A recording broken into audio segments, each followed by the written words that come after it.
अच्छा, ये पेपर है हमारे पास अक्टूबर नवंबर 2022 और पेपर 2 वेरिएंट 1।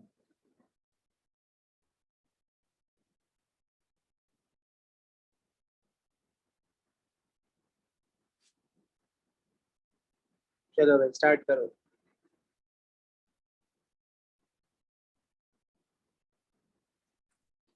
क्वेश्चन 1 में कह रहा है atoms with nuclei containing odd number of protons tends to have fewer isotopes than those with an even number of protons। अच्छा जी, gallium has two stable isotopes, gallium 69 and gallium 71। और next is complete the table 1.1 to show the number of protons, neutrons and electrons in the stable isotopes of gallium। ठीक है, ये तो बड़ा आसान सा काम है ना। नंबर ऑफ प्रोटॉन्स तो सेम ही होंगे, आपने गैलियम का एटॉमिक नंबर देखना है प्रोडक्ट टेबल से, और वो इसका नंबर ऑफ प्रोटॉन्स हो जाएंगे। जैसे इसका एटॉमिक नंबर 31 है, number of protons 31। Number of neutrons कैसे निकालोगे? जो न्यूक्लियन नंबर दिया हुआ है दोनों को माइनस कर दोगे तो ये आ जाएगा, पहला वाला 38, दूसरा वाला 40। और नंबर ऑफ इलेक्ट्रॉन्स कितने होते हैं? जितने नंबर ऑफ, क्योंकि दोनों एटम है, आइन तो नहीं है ना, तो जितने नंबर ऑफ प्रोटॉन्स हैं उतने ही नंबर ऑफ इलेक्ट्रॉन्स भी होंगे। ठीक है, आसान सी बात है, आगे बढ़ते हैं।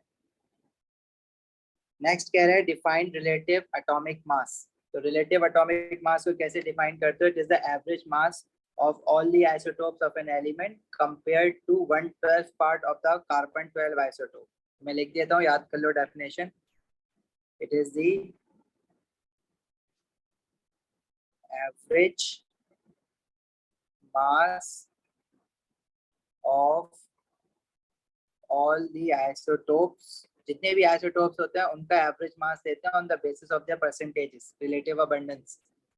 this is the average mass of all the isotopes of an element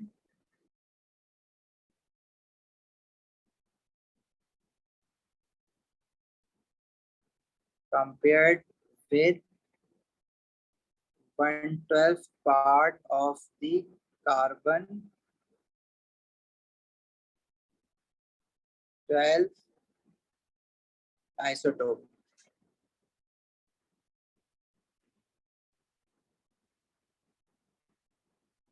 next कह रहे हैं the relative atomic mass of helium is 69.723।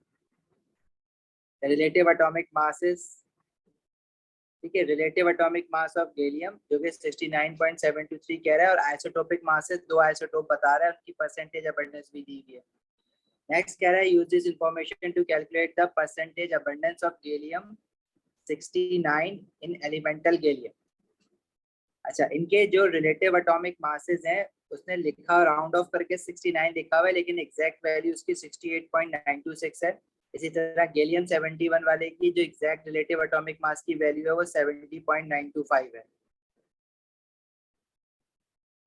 सही है। अच्छा, अब ये दो ही आइसोटोप्स है ना, तो इसका क्या मतलब है? अगर मैं गैलियम 69 वाला जो आइसोटोप है उसकी परसेंटेज, आपको कहा हुआ है कि गैलियम 69 वाले आइसोटोप की परसेंटेज निकालनी है, या रिलेटिव अबंडेंस या परसेंटेज अबंडेंस निकालनी है। अगर 69 वाले की परसेंटेज को मैं x कह दूं तो 71 वाला क्या हो जाएगा? 100 माइनस एक्स। अब जब हम रिलेटिव एटॉमिक मास निकालते हैं तो हम क्या करते हैं? परसेंटेज ऑफ पहला जो आइसोटोप है multiply by it's relative atomic mass. तो अब हम एग्जैक्ट वैल्यू लेंगे 68.926 प्लस, क्योंकि दो ही आइसोटोप्स है ना, तो इसलिए एक एक्स ले लिया तो एक 100 माइनस एक्स हो जाएगा। तो दूसरे आइसोटोप की परसेंटेज क्या हो जाएगी? 100 माइनस एक्स ओवर 100 इंटू 70.925। और इसका जो एवरेज आएगा वो गैलियम का रिलेटिव एटॉमिक मास जो हम लिखते हैं प्रोडक्ट टेबल में, दैट इज 69.723। यहाँ से आपको एक्स की वैल्यू फाइंड आउट करनी है। समझ आई बात?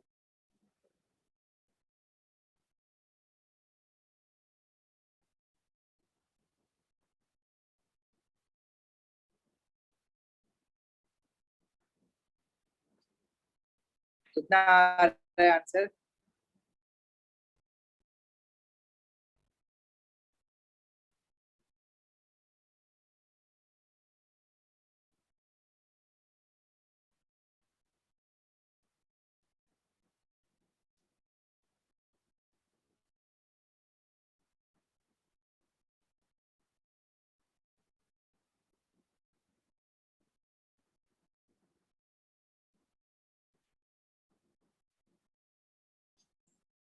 आंसर बता दो जल्दी से, निकाला।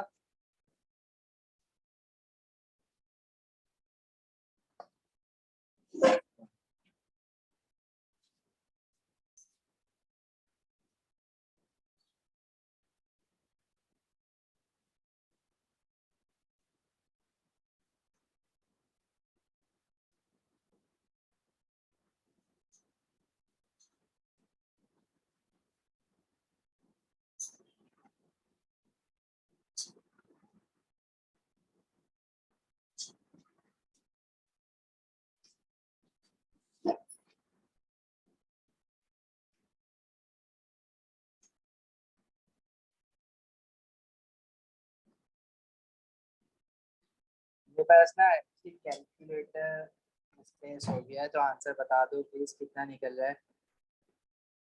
कर भी रहा है या नहीं? 60.1। सर 60.13 है। ओके 60.13। सही है, समझ आ गया, आगे बढ़े।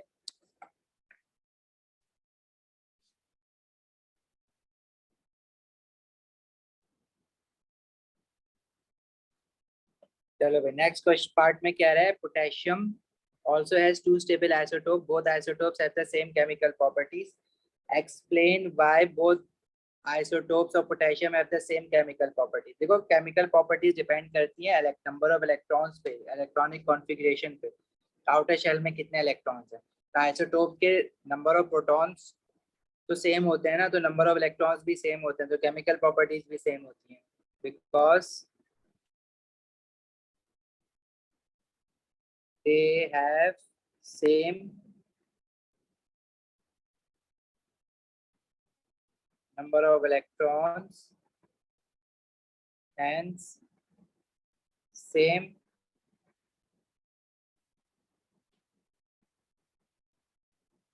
electronic configuration.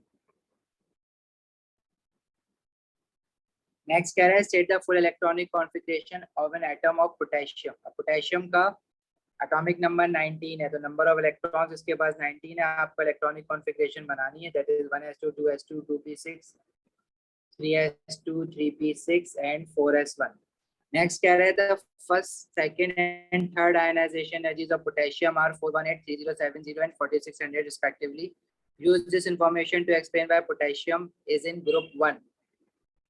ठीक है, देखो फर्स्ट और सेकंड और थर्ड आयनाइजेशन एनर्जी को कंपेयर करो तो सबसे बड़ा जो जंप आ रहा है तीन आयनाइजेशन एनर्जीज में, अब सेकंड और थर्ड जो है वो क्लोज क्लोज है। क्लोज क्लोज कैसे हैं कि बहुत बड़ा बिग जंप तो नहीं है ना, हजारों की फिगर में हजारों में 3000 से 4000 कुछ हुई है, लेकिन यहाँ पे 418 से 3000 आ गया, तो वो 400 से समझ लो अचानक के 3000 2500 आपकी बढ़ी है, तो एक ये बिग जंप कहलाएगा।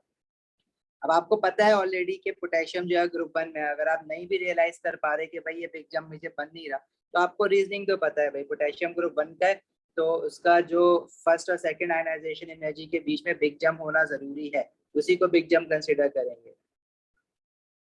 क्यों? क्योंकि जब आप फर्स्ट इलेक्ट्रॉन रिमूव कर दोगे, now the second electron to be remove is in the inner shell which experiences greater shielding, hence more energy is required to remove the second electron.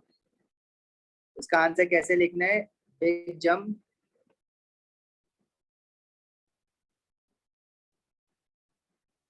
between first and second ionization energies. So second electron to be removed,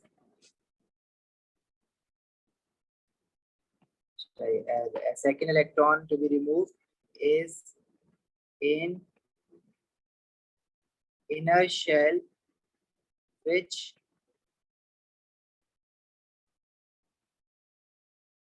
experiences greater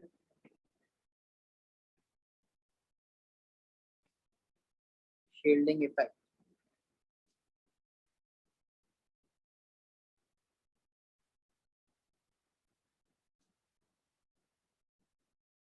चले आगे।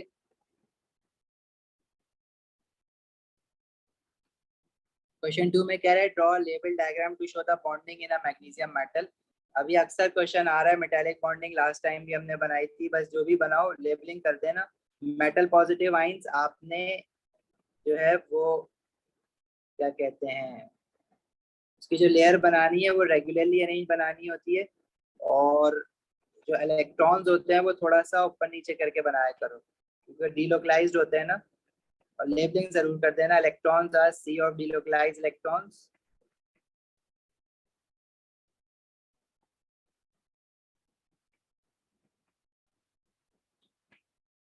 These are metal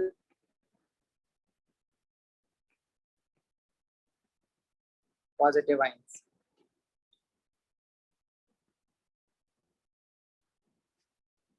variant 1 है ये। Part B में कह रहा है figure 2.1 show some reactions of magnesium and its compounds.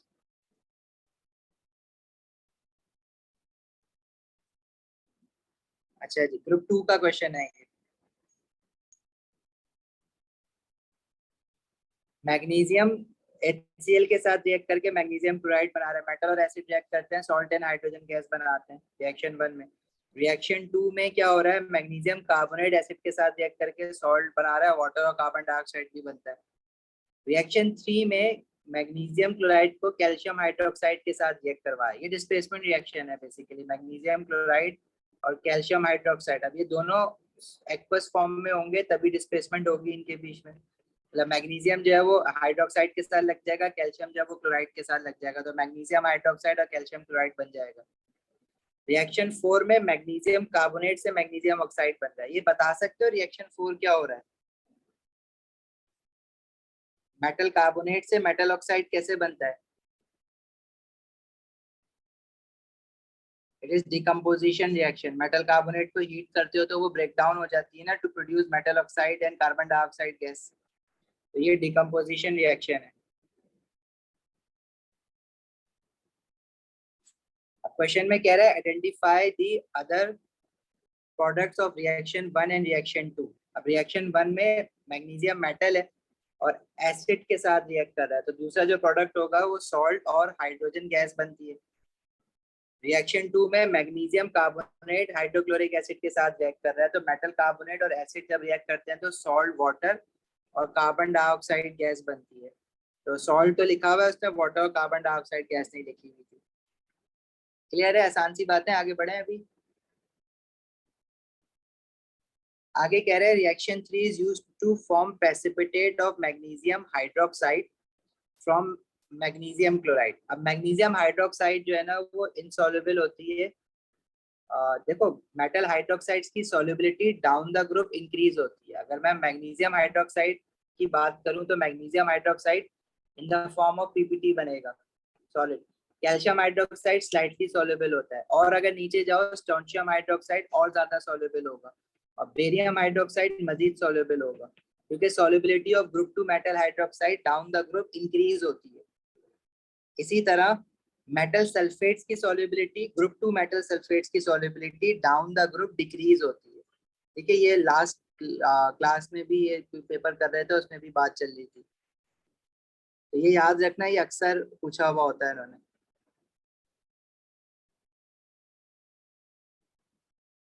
आगे कह रहे हैं reaction 3 is used to form a precipitate of magnesium hydroxide from magnesium chloride. Suggest why calcium hydroxide would not form precipitate of barium hydroxide from barium chloride। तो barium hydroxide क्या है? Soluble है, तो soluble है तो उसका precipitate तो नहीं बनेगा ना। बेरियम हाइड्रोक्साइड इज नीचे है ना ग्रुप में, तो down the group 2 metal hydroxide की सॉल्युबिलिटी इंक्रीज होती है। Barium hydroxide is soluble as solubilities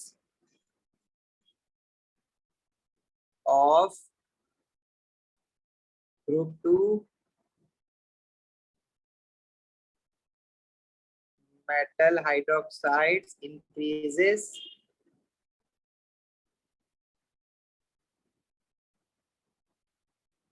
down the group।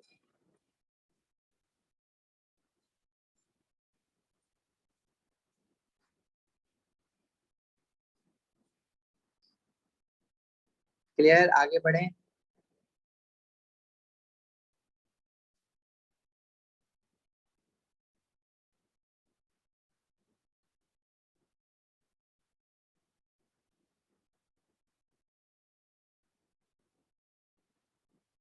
Next कह रहे हैं state the type of reaction that occur in reaction 4। तो reaction 4 is thermal decomposition reaction. Heat करके break down करते हैं हम मेटल कार्बोनेट को to produce metal oxide and carbon dioxide. आपको डिकम्पोजिशन रिएक्शन की इक्वेशन भी बनानी आनी चाहिए, both for metal carbonates and metal nitrates, दोनों की आनी चाहिए।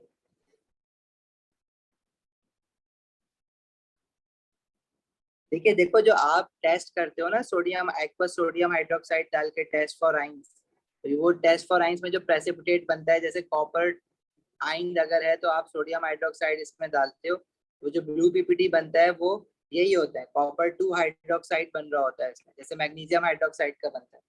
तो वो मेटल हाइड्रोक्साइड जो जैसे ग्रुप 1 के मेटल हाइड्रोक्साइड जो है ना वो सारे सॉल्युबल होते हैं, इसलिए सोडियम आइन का टेस्ट नहीं देखा होगा आपने कभी, पोटेशियम आइन का टेस्ट नहीं देखा होगा कि व्हाइट पीपीटी बन रहा है।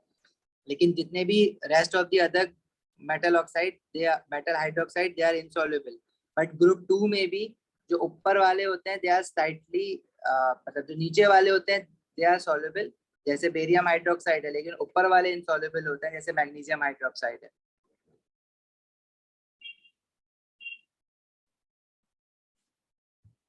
आगे कह रहा है 1 centimetre cube of magnesium chloride is placed in a test tube, a few drops of silver nitrate। अब सिल्वर नाइट्रेट किस चीज के लिए टेस्ट करते हैं, हैलाइड आयन के लिए टेस्टिंग करते हैं इसकी, जैसे क्लोराइड हो गया, ब्रोमाइड हो गया, आयोडाइड हो गया। और सोडियम हाइड्रोक्साइड कैटाइन की टेस्टिंग के लिए यूज होता है, जैसे मैग्नीशियम आयन की टेस्टिंग हो रही थी अभी ऊपर, टेस्ट तो नहीं लिखा हुआ था उसमें, रिएक्शन लिखा हुआ था, लेकिन ये रिएक्शन वो ड्राइव वहीं से कर रहा है जो आपने टेस्ट फॉर आइंस का टेबल देखा है ना लैब में।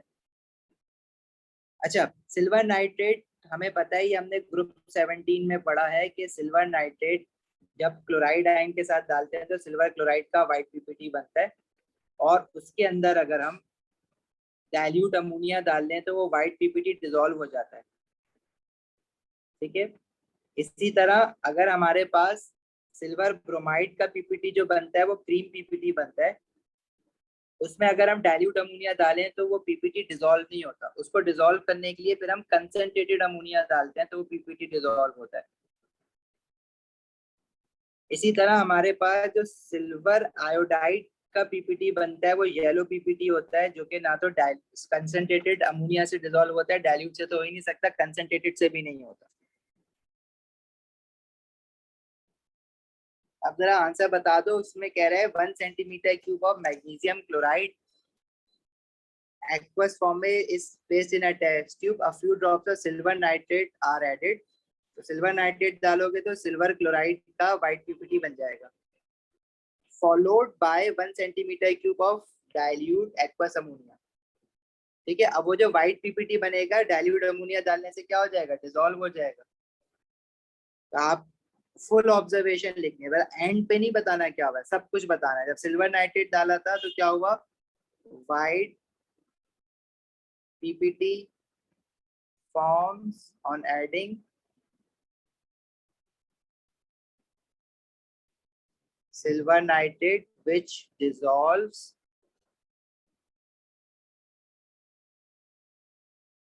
on adding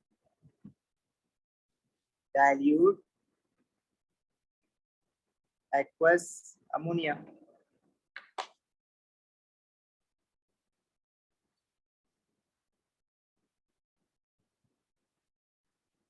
चलें आगे बढ़ते रहें।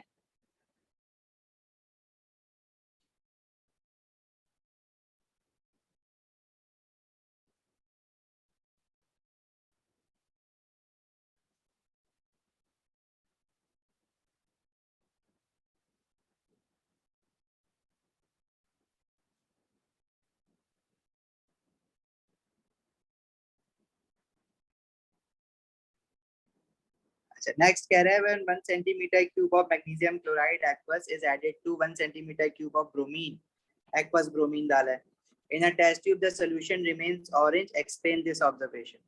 देखो ये बात करना चाह रहे हैं डिस्प्लेसमेंट रिएक्शन ऑफ हैलोजेंस की। जिसमें मोर reactive halogen displaces the less reactive halide and form it salt solution. ठीक है, एक्सिस अमोनिया कहाँ लिखना चाह रहे हो? वो दोस्तों खुद बताया मैंने कि 1 सेंटीमीटर क्यूब डाइल्यूट अमोनिया डाला है। एक्सिस क्यों कह रहे हो, मतलब सवाल थोड़ा सा एलैबोरेट करो तो समझ आता है क्या कह रहे हो।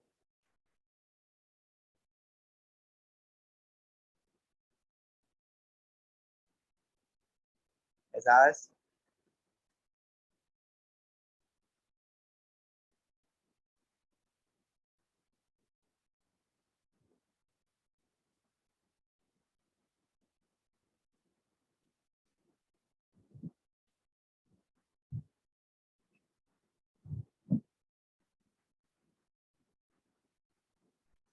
ओके चलो।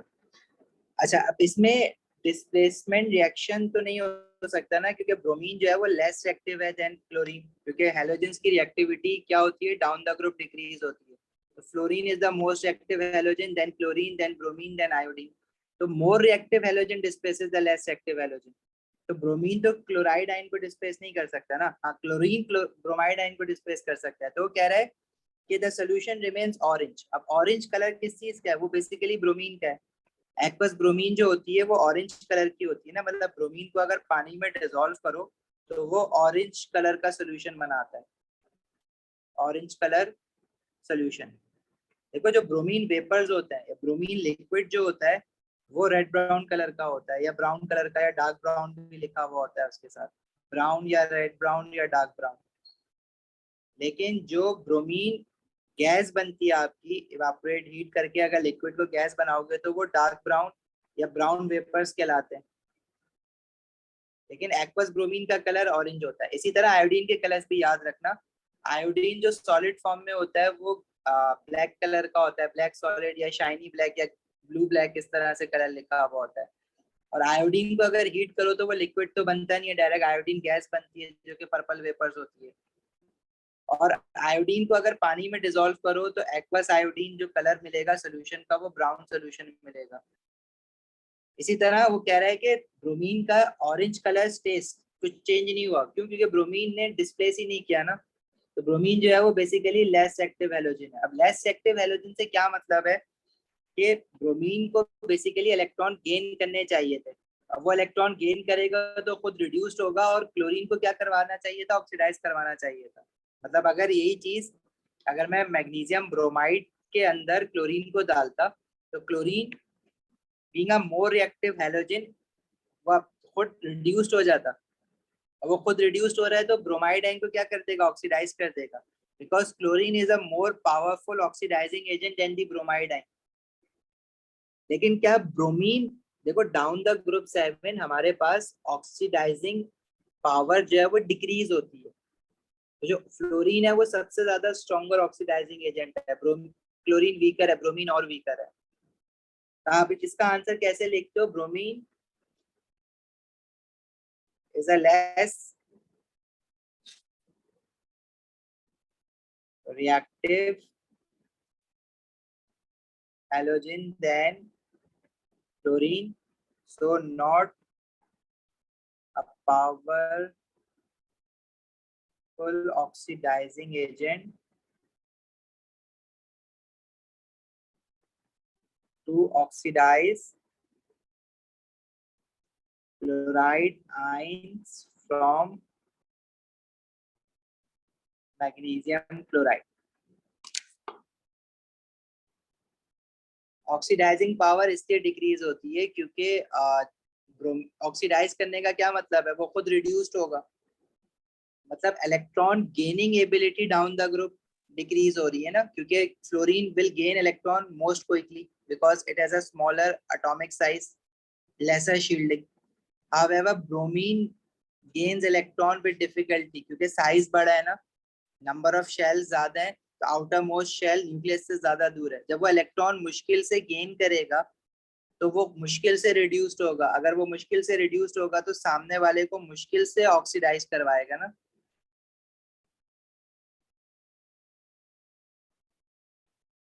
सही है Zaid.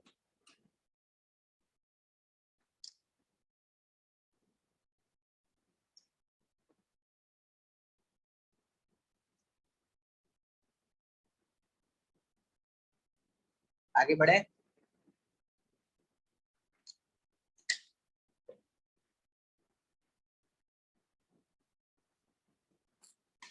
Some of the common chlorides of pH3 elements are shown in the list. Sodium chloride, magnesium chloride, and so on. All chlorides have giant ionic structures in the solid state. Sodium chloride, magnesium chloride, अगर aluminium chloride की बात करो तो वो covalent bonding करता है। ठीक है, एल्यूमिनियम क्लोराइड को हम आयनिक भी लिख देते हैं, कोवलेंट भी लिख देते हैं, लेकिन एल्यूमिनियम क्लोराइड जो है वो दोनों ही लिख सकते हो, लेकिन बेस्ट है कि कोवलेंट लिखो उसको, क्योंकि जब वो Al2Cl6 बनाता है तो वो कोवलेंट बॉन्डिंग के थ्रू बनाता है। अब आपको जब वो आयनिक क्लोराइड कहेगा तो सोडियम क्लोराइड, मैग्नीशियम क्लोराइड होती है, बाकी जितनी भी आगे की क्लोराइड है वो कोवलेंट बॉन्डिंग है। ठीक है, और जो कोवलेंट क्लोराइड है उनके बारे में हमें ये भी पता है कि जब उनको हम पानी में डालते हैं तो वो हाइड्रोलाइज हो जाती है, और हाइड्रोलाइज होने की पहचान क्या है कि वो एसिडिक सोल्यूशन बनाती है। और इन सारी क्लोराइड्स की पानी में डलने पे जो इक्वेशंस है वो भी आपको, केमिकल इक्वेशंस भी आपको याद रखनी है। बार बार ये क्वेश्चन आ रहा है, हर ईयर में ये क्वेश्चन तकरीबन प्रोडिसिटी का तो आता है। तो प्रोडिसिटी इन ऑर्गेनिक केमिस्ट्री में जो चैप्टर है वो सबसे ज्यादा इंपॉर्टेंट है, स्पेशली उसके रिएक्शंस, उसकी सारी प्रॉपर्टीज से, क्लोराइड्स की नहीं, मेटल pH3 ऑक्साइड्स की भी और क्लोराइड्स की भी। इसमें कह रहा है ऑल क्लोराइड्स हैव जायंट आयनिक, अच्छा, from the list identify all chlorides that have giant ionic lattice, तो वो सोडियम क्लोराइड हो गया और मैग्नीशियम क्लोराइड हो गया। All chloride that reacts vigorously with water to form strong acidic solution, तो हमारे पास जो नॉन मेटल क्लोराइड्स हैं जैसे कि एल्यूमिनियम क्लोराइड हो गया, सिलिकॉन क्लोराइड हो गया और फास्फोरस क्लोराइड हो गया। The chloride that dissolve in water to form neutral solution, अभी जो आयनिक क्लोराइड्स हैं वो पानी में डिसॉल्व होकर न्यूट्रल सोल्यूशन बनाती है। सोडियम क्लोराइड पानी में डिसॉल्व होकर जो सोल्यूशन बनाती है उसका पीएच एग्जैक्टली 7 होता है, लेकिन जो मैग्नीशियम क्लोराइड है, अगर आप वो टेबल रिकॉल करो जिसमें दिया हुआ था, तो मैग्नीशियम क्लोराइड जो है ना वो स्लाइटली एसिडिक बनाती है, उसका पीएच 6.5 होता है। तो पीएच भी याद रखना, वो जो टेबल बनाए हुए ना हैंडआउट में बीच बीच में, उसमें देखना सब कुछ लिखा हुआ है, बस याद करना पड़ेगा, और कोई हल नहीं है इसका।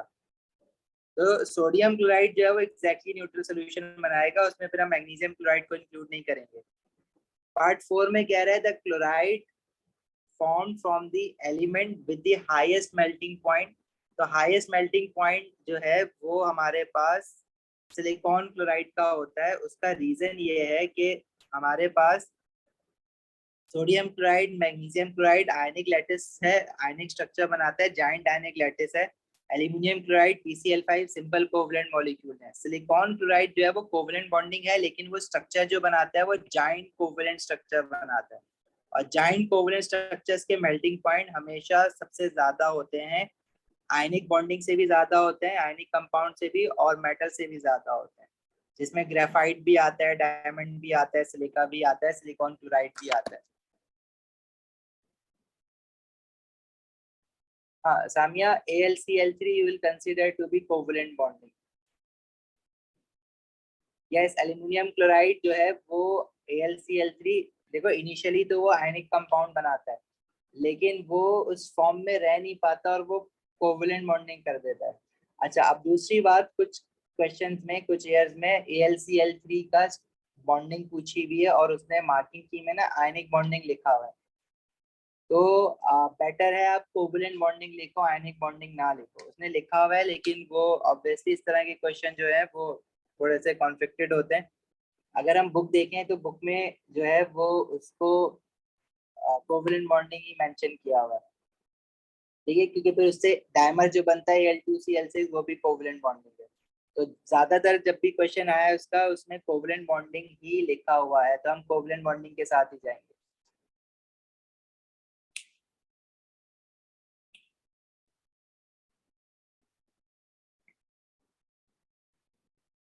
चलें आगे। NaCl is one product of the reaction of chlorine gas and cold aqueous sodium hydroxide. हमने कोल्ड एक्वस सोडियम हाइड्रोक्साइड के रिएक्शंस भी देखे हैं, हॉट एक्वस सोडियम हाइड्रोक्साइड के रिएक्शंस भी देखे हैं। उनकी इक्वेशन आपको याद होनी चाहिए। हॉट सोडियम हाइड्रोक्साइड की क्लोरीन के साथ इक्वेशन और कोल्ड सोडियम हाइड्रोक्साइड की क्लोरीन के साथ इक्वेशन, दोनों बैलेंस्ड केमिकल इक्वेशन आपको याद होनी चाहिए। पेपर 2 में अगर बच गया उससे तो पेपर 1 में उसका अक्सर क्वेश्चन आता है मोल्स के क्वेश्चंस के साथ। तो अगर आपको प्रोडक्ट्स ही नहीं पता क्या है और बैलेंसिंग नहीं कर सके उसकी, तो फिर आप मोल्स की स्टोइचियोमेट्री भी सॉल्व नहीं कर सकोगे। सही है, याद है इक्वेशन किसी को क्या है?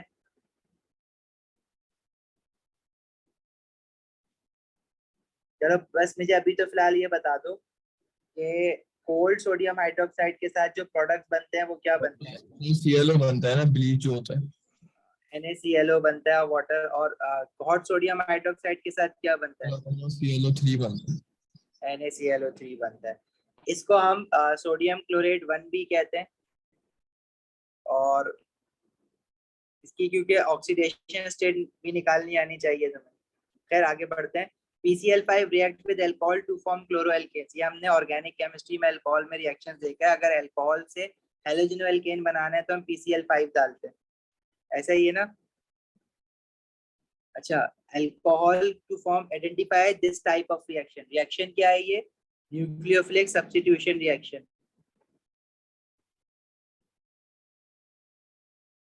करके सिर्फ सब्स्टिट्यूशन रिएक्शन बोल दें तभी मार्क देगा या काटेगा? नहीं नहीं, देगा देगा, सब्स्टिट्यूशन पे भी देगा।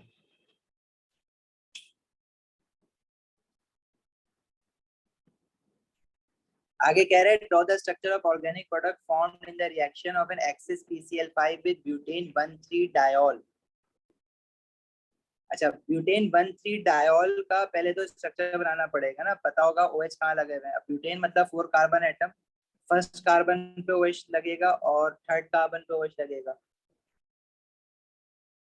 अच्छा, फर्स्ट और थर्ड, हाँ ठीक है। बाकी कार्बन पे स्ट्रक्चर बनाना है तो मैं हाइड्रोजन कंडेंस फॉर्म में लिख देता हूँ।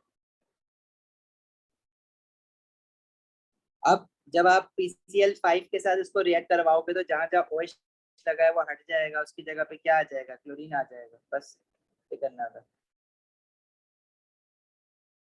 चलें आगे।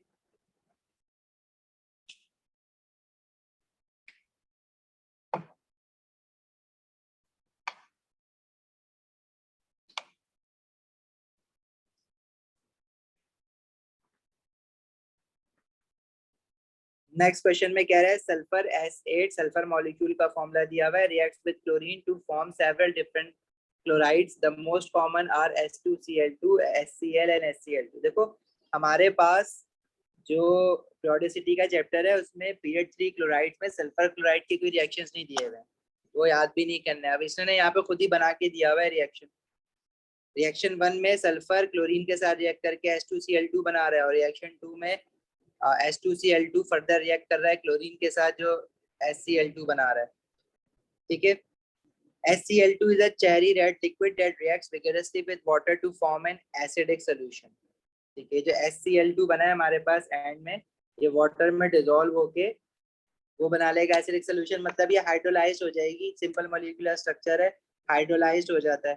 ठीक है, जब ही एसिडिक सोल्यूशन बना रहा है, जैसे वो AlCl3 हो रहा है और PCl3 PCl5 हो रहा है, तो ये भी हो रहा है। आगे कह रहा है use this information to deduce the bonding and structure shown by HCl2। अब ये बात लिखना ना उसका कि वो वाटर में डिसॉल्व होकर एसिडिक सोल्यूशन बना रहा है, तो इसका क्या मतलब है कि वो हाइड्रोलाइज्ड हो रहा है, तो मतलब उसमें कोवलेंट बॉन्डिंग है। सही है। और ये ऑब्वियसली सिंपल मॉलिक्यूलर स्ट्रक्चर है HCl2, क्योंकि इसकी स्टेट क्या दी हुई है? लिक्विड दी हुई है ना, वो हाई मेल्टिंग पॉइंट तो नहीं होगा इसका बहुत ज्यादा। तो इसका स्ट्रक्चर क्या है? It is a simple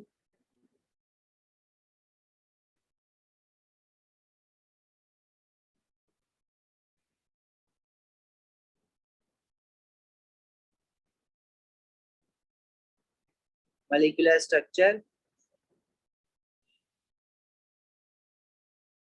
due to low as low melting point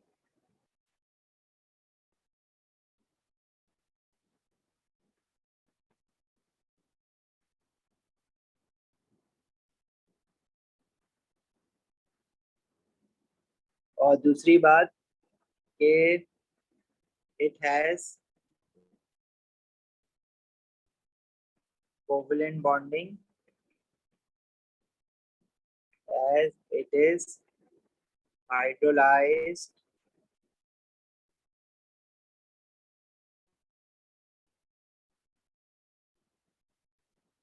aqueous solution to form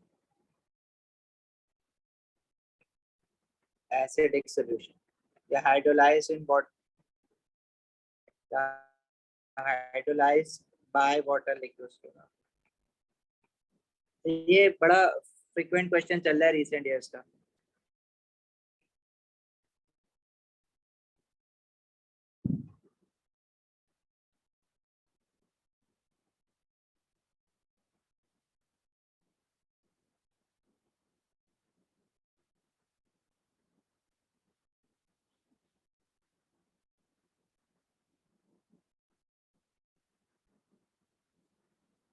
अच्छा, आगे कह रहे हैं calculate the enthalpy change of formation. इसका साइन सॉरी अब्बास, इसकी जो प्रोडक्ट है ना, इसकी इक्वेशन हमें नहीं मालूम करनी है. अब HCl बन रहा होगा इसमें से, अगर वो प्रेडिक्ट करने के लिए कह दे तो हाँ HCl की पॉसिबिलिटी है कि एसिड जो है वो HCl बन रहा हो, लेकिन इसकी इक्वेशन हमें गिवन नहीं है. एज पर सिलेबस हमें याद नहीं करनी है. Calculate the enthalpy change of formation of HCl2. You may find it useful to use the Hass's law to construct the energy cycle. अब देखो दो रिएक्शंस दिए हुए हैं, उनका enthalpy change of a reaction दिया हुआ है और फॉर्मेशन मांग रहा है आपसे किसकी? HCl2. अब देखो मुझे HCl2 की फॉर्मेशन चाहिए तो मैं पहले उसकी इक्वेशन बना लेता हूँ ना. फॉर्मेशन की डेफिनेशन क्या होती है? When 1 mole of a compound is formed from its element in standard state. Sulphur की स्टैंडर्ड स्टेट हम सॉलिड S भी लेते हैं, S8 भी लेते हैं. अगर कुछ ना लिखा हुआ ना तो मैं S ले लेता, लेकिन यहाँ पे ऊपर उसने खुद से S8 लिखी हुई है ना, इक्वेशन में भी S8 है तो हम S8 लेंगे और उसके हिसाब से इक्वेशन को बैलेंस करेंगे. Chlorine in the form of gas है स्टैंडर्ड स्टेट Cl2. अब ये जो इक्वेशन हमने बनाई है ये फॉर्मेशन की इक्वेशन है ना, जो ऊपर ऑलरेडी उसने हमें बना के दी हुई है. इसका क्या कहते हैं, फॉर्मेशन ऑफ HCl2. अच्छा, ये इक्वेशन नहीं बनाई हुई ऊपर, ये मैं खुद बना रहा हूँ, ये नहीं बनाई हुई, उसने H2Cl2 की बनाई थी. इसका इंथैल्पी चेंज ऑफ फॉर्मेशन ना मुझे निकालना है, इसको बैलेंस करना पड़ेगा इक्वेशन को. अब सल्फर राइट हैंड साइड पे 8 लगा देते हैं, सल्फर बैलेंस हो जाएगा. क्लोरीन 8 2 16 हो जाएगा, तो लेफ्ट हैंड साइड पे 8Cl2 लगाना पड़ेगा. This is the standard enthalpy change of formation of HCl2.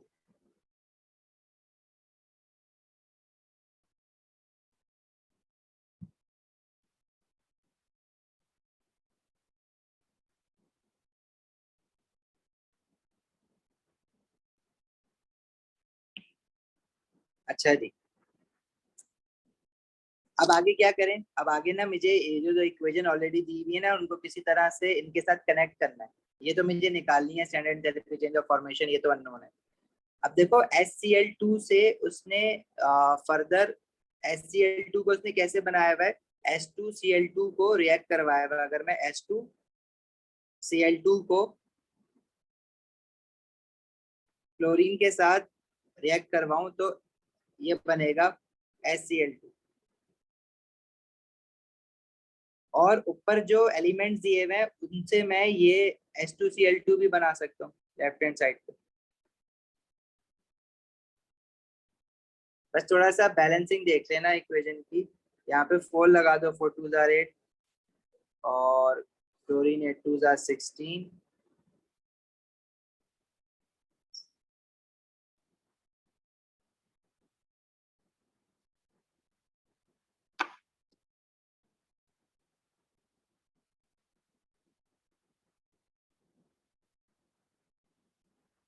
Samia 1 mole of a compound के हिसाब से भी बना सकते हैं. मुझे थोड़ा सा वो इजी लग रहा था. अगर आप उससे डजंट मैटर कि जो आएगा वो उसको मैं 8x आएगा तो मैं डिवाइड बाय 8 कर दूंगा.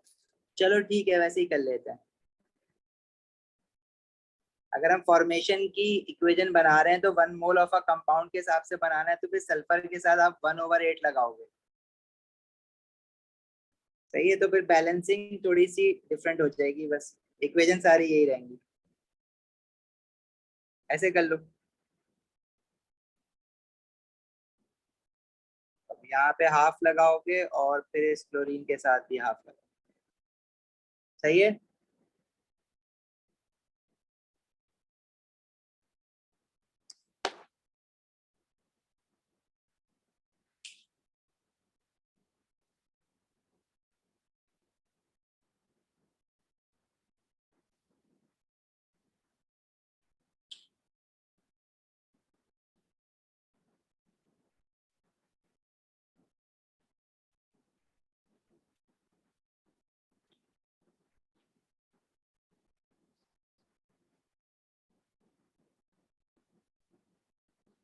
अब जरा जल्दी से वैल्यूज रख के बता दो आंसर क्या आ रहा है। देखो उसने ये वाली जो इक्वेशन बन रही है पहली वाली, ये हमारी लेफ्ट वाली साइड है, जो जिसमें -58.2 है ना, ये 1 मोल ऑफ सल्फर के लिए दिया हुआ है, सल्फर मॉलिक्यूल एसिड के लिए हमने 1/8 किया हुआ है, तो हमारा क्या हो जाएगा 58.2 डिवाइडेड बाय 8। और जो HCl2 के लिए बन रही है वो देखो इसने 2 मोल ऑफ HCl2 के लिए दी हुई है, हमारे पास 1 मोल बन रहा है, तो हम इसको -40.6 डिवाइड बाय 2 कर देंगे। हैसेस लॉ लगा लो इसमें। इक्वेशन हैसेस साइकिल बना के कर लो तो इजी होगा, वरना थोड़ी सी मुश्किल हो जाएगी। ये हो जाएगा -58.2/8 plus -40.6/2 is equal to x।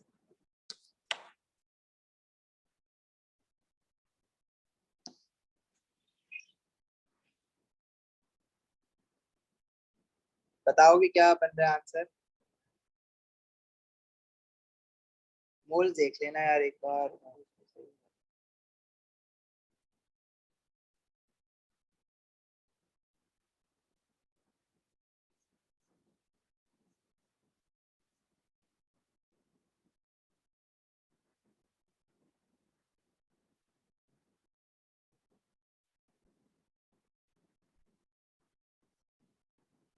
-27.57।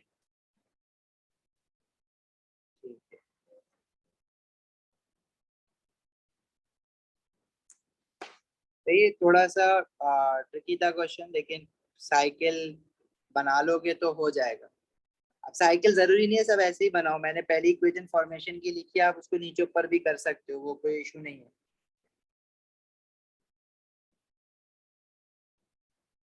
चलो मैं दोबारा समझा देता हूँ उसको।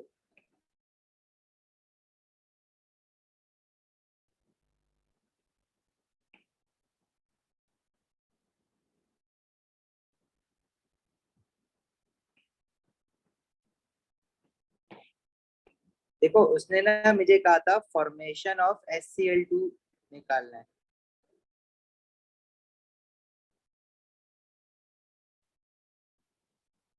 अब सबसे पहले मुझे enthalpy change of formation of HCl2 निकालना है, तो मैंने ना उसकी इक्वेशन बना ली। फॉर्मेशन की जो डेफिनेशन है, when 1 mole of a compound is form from its elements in standard state, तो सल्फर हो गया एसिड सॉलिड, क्लोरीन हो गया Cl2 गैस।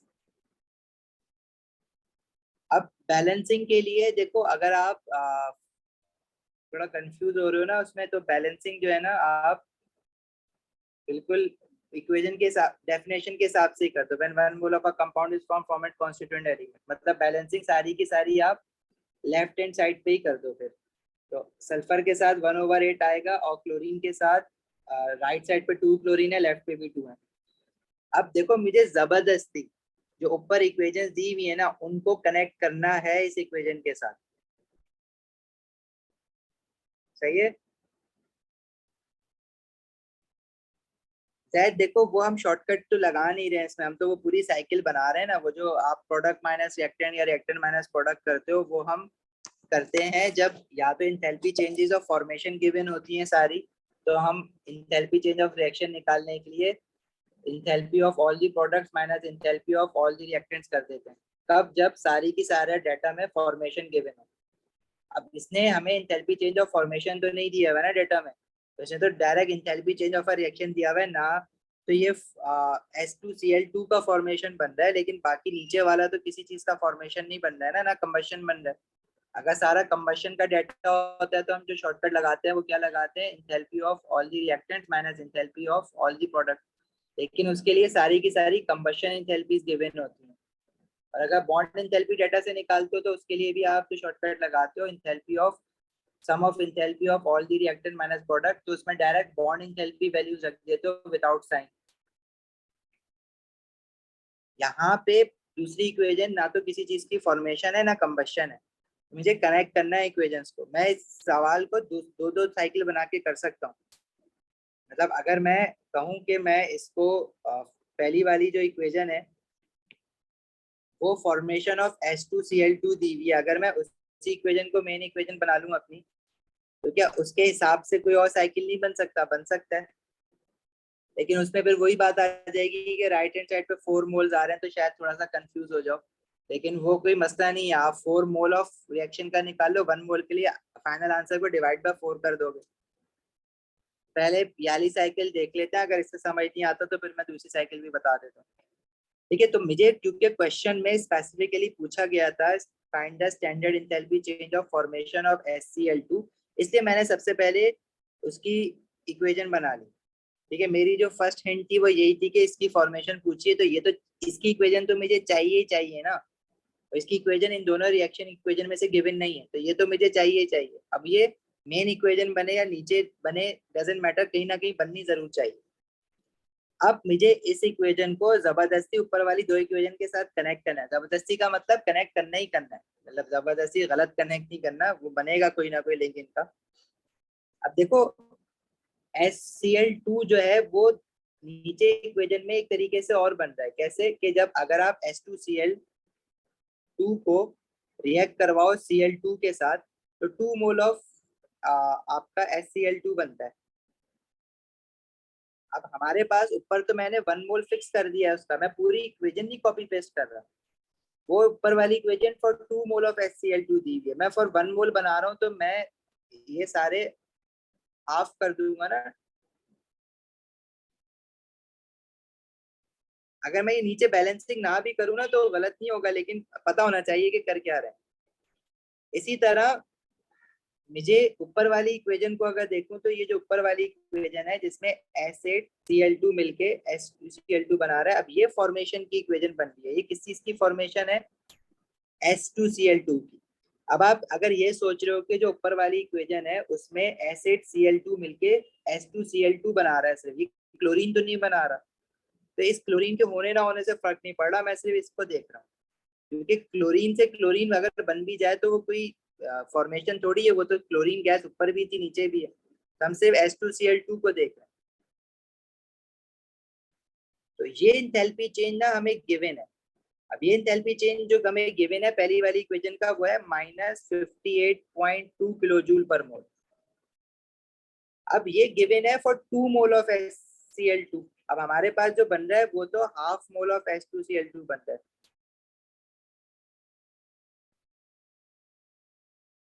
समझ आ रही है ये बात? मतलब H2Cl2 जो हम बना रहे हैं वो फॉर हाफ के लिए बना रहे हैं, तो इसलिए मैंने उसको डिवाइड कर दिया था। एजाज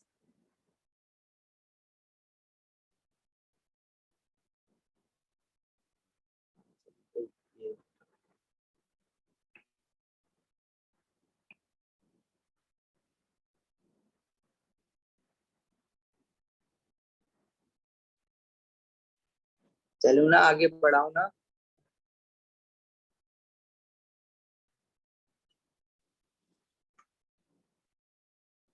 ठीक है जी।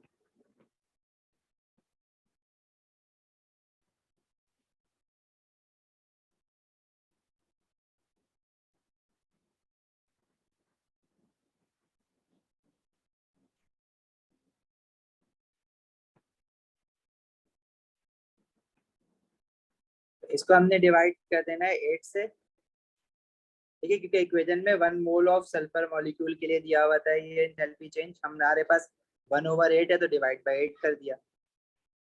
और HCl2 की जो बात कर रहे हैं वो इक्वेशन में 2 मोल के लिए एंथैल्पी चेंज दिया हुआ है 40.6, हमारे पास 1 मोल बना है तो हमने उसको डिवाइड बाय 2 कर दिया।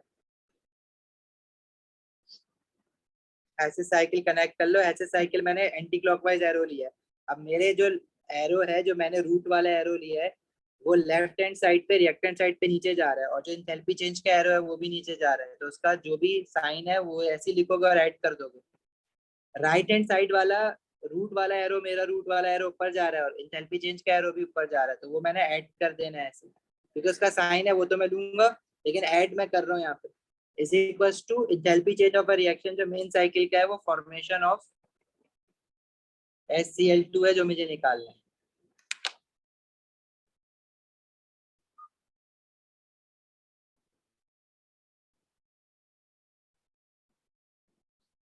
क्लियर, आगे बढ़े।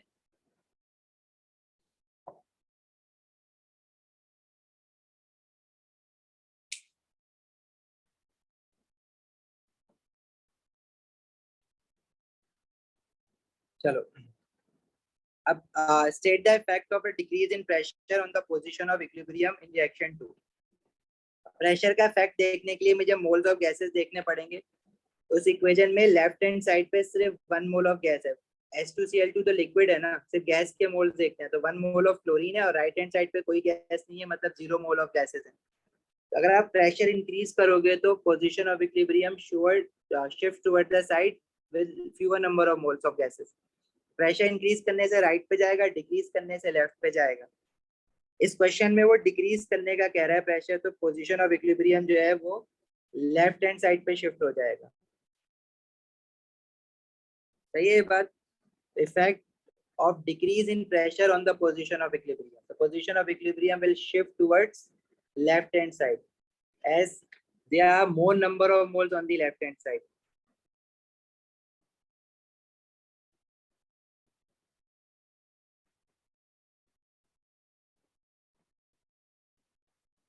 Position of equilibrium will shift towards left hand side as there are more number of moles of gases on left side.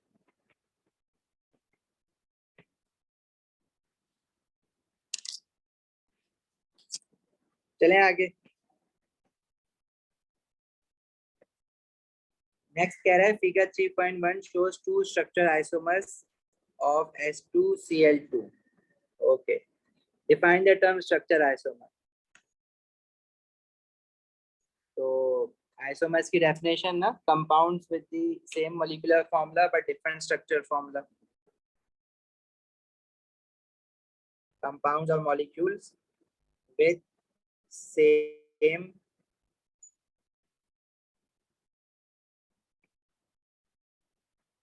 molecular formula but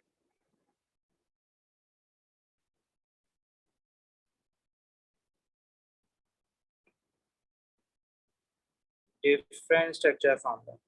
आगे कह रहा है suggest the value of for the ClS bond angle in isomer 1. Explain your answer. देखो centre atom इसमें sulphur है, क्योंकि इसके about जो बॉन्ड बने हुए हैं उनके ही बॉन्डिंग पूछ रहा है ना। अब सल्फर ने एक इलेक्ट्रॉन यहाँ शेयरिंग पे लगाया हुआ है, एक यहाँ पे लगाया हुआ है। ग्रुप 16 का है तो आउटर मोस्ट शेल में कितने इलेक्ट्रॉन्स होते हैं इसके?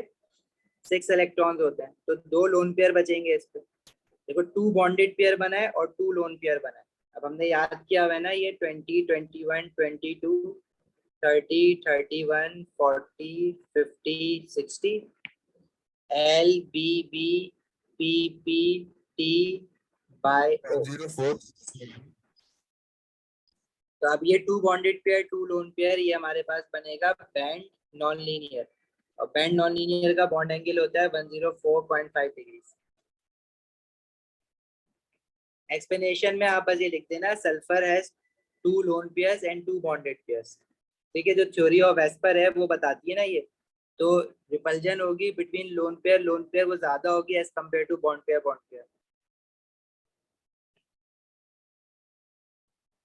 देखो sulphur atom has two bonded pairs and two lone pairs, and as per valence shell electron pair repulsion theory, repulsion between bonded pairs, repulsion between lone pairs is greater than bonded pairs.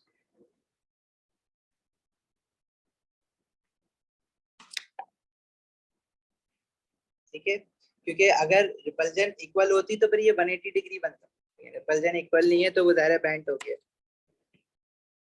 आगे बढ़े, draw dot and cross diagram to show the bonding in isomer 2.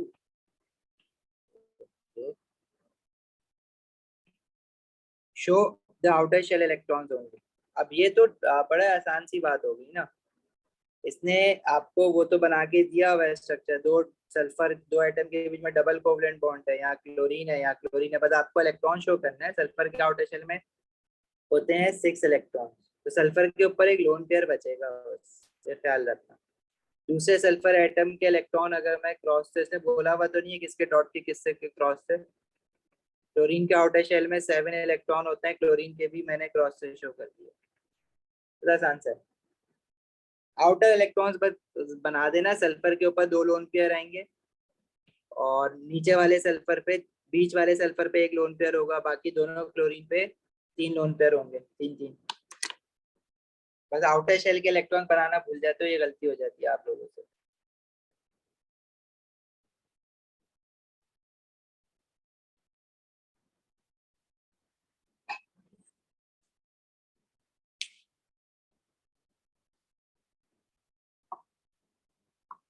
चलें आगे बढ़े।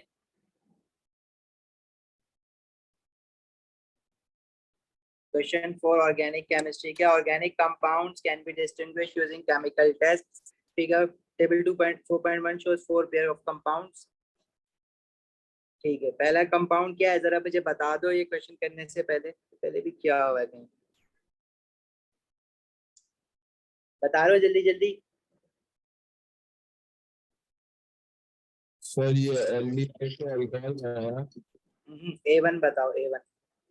A1 sir ये aldehyde से, ओ sorry ester है, देखो ना, carbon double bonded oxygen O और फिर C। A2 क्या है, सेकेंडरी अल्कोहल है। सर हाइड्रोलिसिस है ना। हाँ,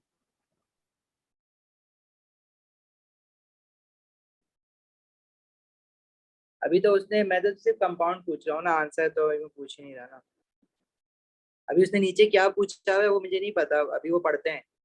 पहले तो मैं ये सिर्फ पूछ रहा हूँ कि कंपाउंड आइडेंटिफाई कर पा रहे हो कि कौन से क्या है।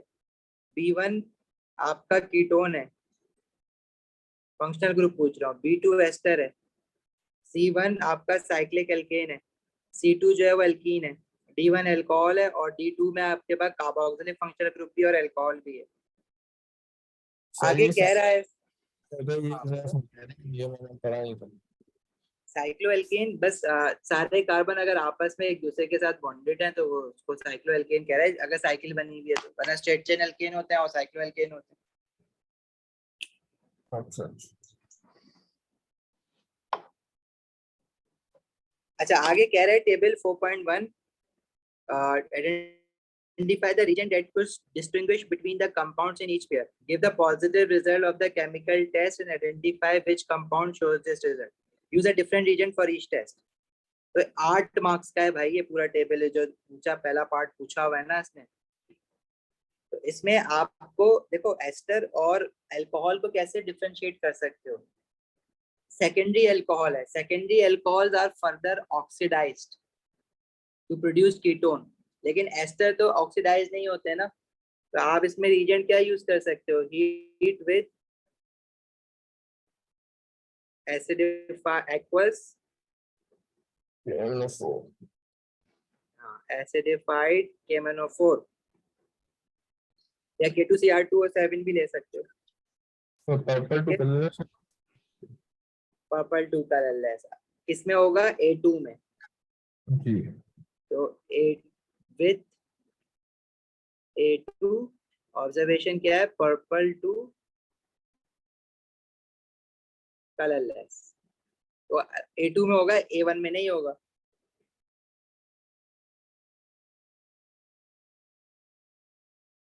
सही है। आगे क्या कह रहा है? आपका कीटोन है और एस्टर है, तो कीटोन तो फर्दर ऑक्सीडाइज नहीं होते, ठीक है। अच्छा, कीटोन भी जो है ना, मिथाइल कीटोन है। मिथाइल कीटोन का क्या मतलब है? देखो दो टेस्ट हो सकते हैं इसके। एक टेस्ट तो कीटोन को आइडेंटिफाई करने के लिए 2,4-DNPH यूज कर सकते हो, 2,4-डाइनाइट्रोफिनाइल हाइड्रोजन, जो एल्डिहाइड और कीटोन को आइडेंटिफाई करता है। B1 और B2 में से एक कीटोन है और एक एस्टर है। एस्टर का तो कोई रिएक्शन नहीं है ना 2,4-DNPH के साथ, तो 2,4-DNPH डालोगे तो B1 जो होगा वो कौन से कलर के पीपीटी देगा? येलो पीपीटी या ऑरेंज पीपीटी। येलो भी लिख सकते हो, ऑरेंज भी लिख सकते हो। लैब में अगर तुम लोगों ने करा होगा तो ये आपको ऑरेंज शेड दिख रहा होता है इसका, येलो ज्यादातर येलो दिख रहा होता है, रीजन टू रीजन डिपेंड करता है।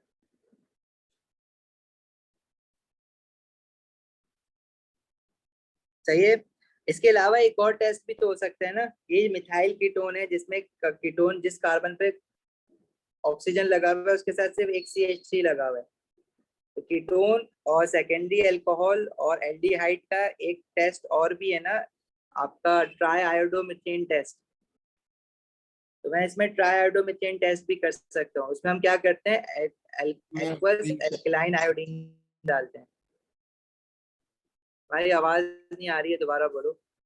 कह रहा हूँ कि जो एक्वस आयोडीन टेस्ट में कंडीशन होती है, एक साइड में CH3 होता है, एक साइड में SOH होता है। बिल्कुल समझ नहीं आ रहा क्या कह रहे हो। सर मैं कह रहा हूँ जो एक्वस आयोडीन वाला है रिएक्शन, इसकी कोई कंडीशन नहीं होती कि एक साइड पे CH3 लिखा हुआ है तो दूसरी साइड दूसरी साइड पे बेशक कुछ भी हो, किसी एक साइड पे अल्फा CH3 कार्बन के साथ CH3 होना, मिथाइल होना जरूरी है। ओके सर, समझ गया।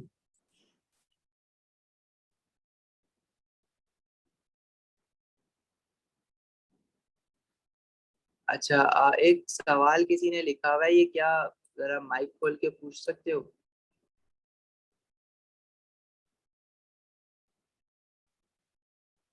KMNO4 की क्या बात पूछी हुई है?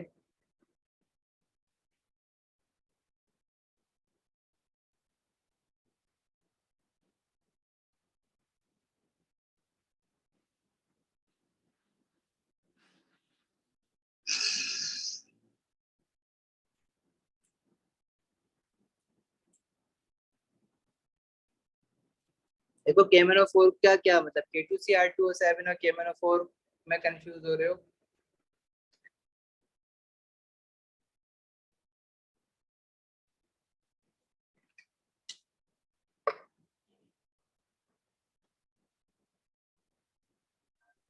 सर जब हम सेकेंडरी अल्कोहल को पोटेशियम डाइक्रोमेट के साथ रिएक्ट करवाते हैं तो तब जी। भी कीटोन फॉर्म होता है, बट कलर चेंज डिफरेंट आता है जब हम पोटेशियम मैग्नेट यूज करते हैं। तो वो क्या डिफरेंस इन रिएजेंट की वजह से होता है? आप पूछ रहे हो कि अगर हम KMNO4 डालेंगे तो कलर चेंज डिफरेंट आएगा, K2Cr2O7 डालेंगे तो कलर चेंज डिफरेंट आएगा, ये पूछ रहे हो? दोबारा सर। पूछना क्वेश्चन, यही पूछ रहे हो। तो पोटेशियम डाइक्रोमेट भी ऑक्सीडाइजिंग एजेंट है, KMNO4 भी ऑक्सीडाइजिंग एजेंट है। पोटेशियम डाइक्रोमेट का जो कलर होता है वो ऑरेंज होता है, और जब वो किसी चीज को ऑक्सीडाइज कर देता है तो उसका कलर ग्रीन हो जाता है। और KMNO4 का कलर पर्पल होता है, जब वो किसी चीज को ऑक्सीडाइज करती है तो वो कलरलेस हो जाती है। तो इनके अपने डिफरेंट कलर्स हैं, इसके डिफरेंट कलर्स होते हैं। आप इनमें से आपको एक वक्त में कोई एक ऑक्सीडाइजिंग एजेंट लोगे, ज्यादातर K2Cr2O7 लिया जाता है। Okay sir. यही पूछ रहे थे। चलो अब आ जाओ जरा कंपाउंड 3। भाई ये तो आसान है। इसमें आपके पास C1 में जो है वो डबल बॉन्ड नहीं है, C2 में डबल बॉन्ड है। तो डबल बॉन्ड लिखने के लिए हम क्या करते हैं? एक्वस ब्रोमीन डालते हैं ना, जो कि ऑरेंज कलर का ब्रोमीन वाटर ऑरेंज कलर का होता है, तो वो क्या हो जाता है, ऑरेंज टू कलरलेस।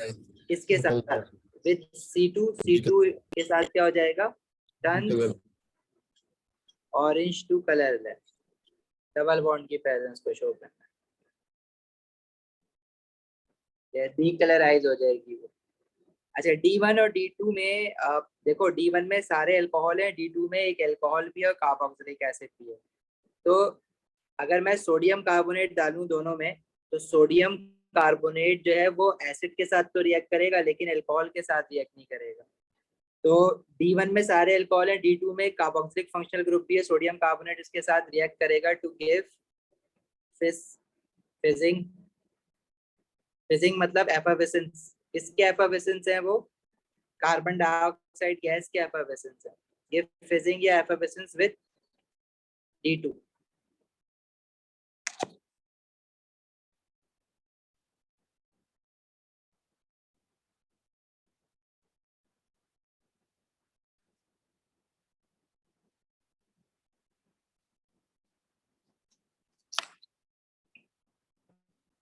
अच्छा जी, नेक्स्ट चले आगे बढ़े। C1 has a melting point -94 degree Celsius and a boiling point of 49 degree Celsius. C1 की बात कर रहा है जो साइक्लोएल्केन है, साइक्लोपेंटेन बना हुआ है, इसमें 5 कार्बन एटम है। Explain these properties by referring to the type of van der Waals forces between the molecules। देखो, अब low melting point, low boiling point है। अब ये है तो एल्केन है, हाइड्रोकार्बन है, डायपोल्स तो नहीं होते between carbon and hydrogen bond, इसके बीच में कार्बन और हाइड्रोजन बॉन्ड थी और कुछ तो नहीं है। They have weak van der Waals forces या temporary dipole induced dipole forces है, जो कि वीक होती हैं, तो less energy is required to break these forces. Sodium hydroxide के साथ इल्सा आप करवा तो दोगे रिएक्शन, लेकिन आपको ऑब्जर्वेशन नहीं दिखेगी ना। सोडियम हाइड्रोक्साइड कलरलेस है, कोई गैस तो बनेगी नहीं। हाँ, वो रिएक्ट करेगा सिर्फ कार्बोक्सिलिक एसिड के साथ, ये बात आपकी सही है।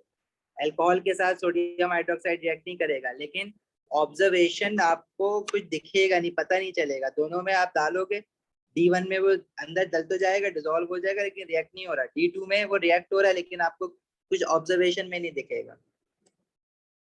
अच्छा, बी का आंसर लिख लोगे, मैं आगे स्किप कर दूं। ये सिंपल मॉलिक्यूलर स्ट्रक्चर है। It has molecules have weak intermolecular forces या weak van der Waals forces या weak temporary dipole induced dipole forces between the molecules.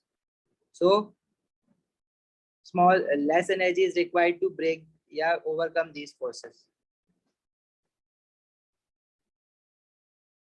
लिखूं या आगे चलूं?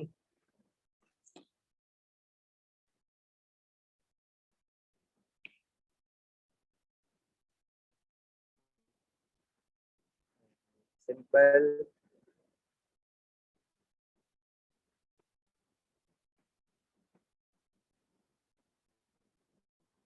molecular structure with weak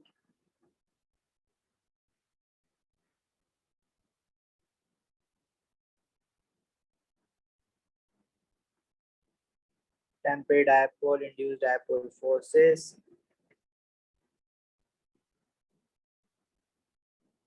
which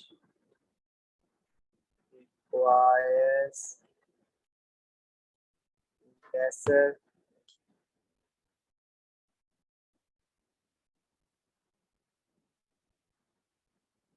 to be broken। अच्छा, आगे वाले पार्ट में कह रहा है draw the structure of the cis isomer of C2। अब ये cis isomer of C2, cis trans isomer बना रहा है। आ जाओ भाई, स्केलेटल फॉर्मूला दिया हुआ है, चाहो तो स्केलेटल फॉर्मूला के टर्म्स में बना लो उसको। देखो, ये आपके पास डबल बॉन्डेड कार्बन जो है उसके अराउंड बनता है ना सिस ट्रांस। तो ये CH3 नीचे है तो हाइड्रोजन ऊपर होगा इसमें, और ये आपके पास पूरी एक एल्काइल चेन है, तो यहाँ हाइड्रोजन ये होगा। तो ये वाला मैं इसको ट्रांस कहूंगा क्योंकि हाइड्रोजन अक्रॉस में। जब मैं इसका सिस बनाऊंगा तो ये डबल बॉन्ड है इसमें, लेट्स से ये चीज यहाँ पर है, इसका हाइड्रोजन यहाँ लगा हुआ है, तो हाइड्रोजन नीचे कर देंगे तो मुझे CH3 जो है इसका ऊपर करना पड़ेगा। ठीक है, अब हाइड्रोजन तो शो करते नहीं है स्केलेटल फॉर्म है तो वो हाइड्रोजन में हटा देता हूँ। मेरे पास इस तरह का बनेगा in terms of skeletal formula. या अगर नहीं समझ आ रहा तो इसके बॉन्ड बना लो, कोई मसला नहीं है।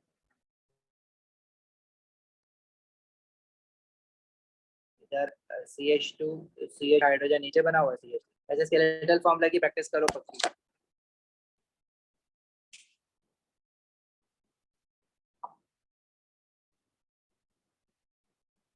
आगे कह रहा है identify the type of polymer that forms from C2। अब एल्कीन से जो पॉलीमर बनता है वो एडिशन पॉलीमर बनता है।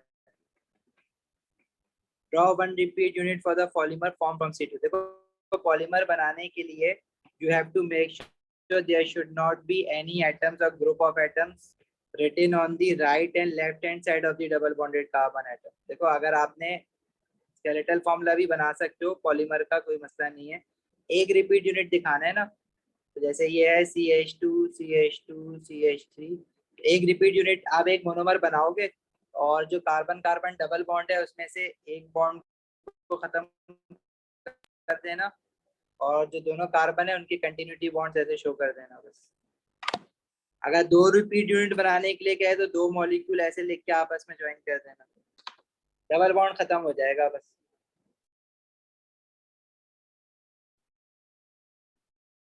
आगे बढ़े।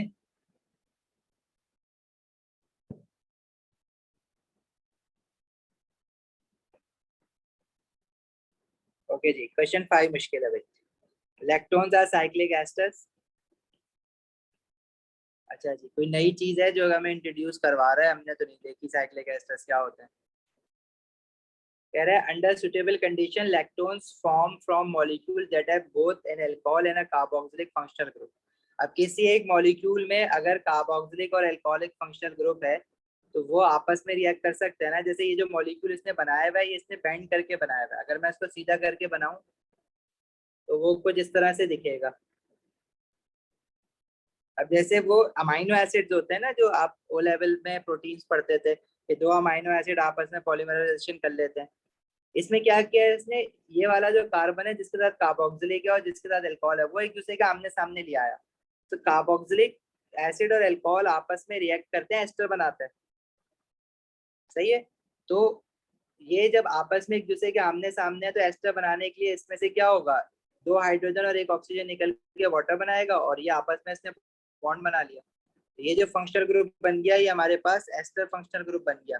अब ये साइक्लिक कंपाउंड बन गया क्योंकि एक ही मॉलिक्यूल के दोनों एंड आपस में जुड़े हैं, तो इसलिए इसको वो साइक्लिक एस्टर कह रहे हैं और साथ में वाटर मॉलिक्यूल एलिमिनेट हो गया।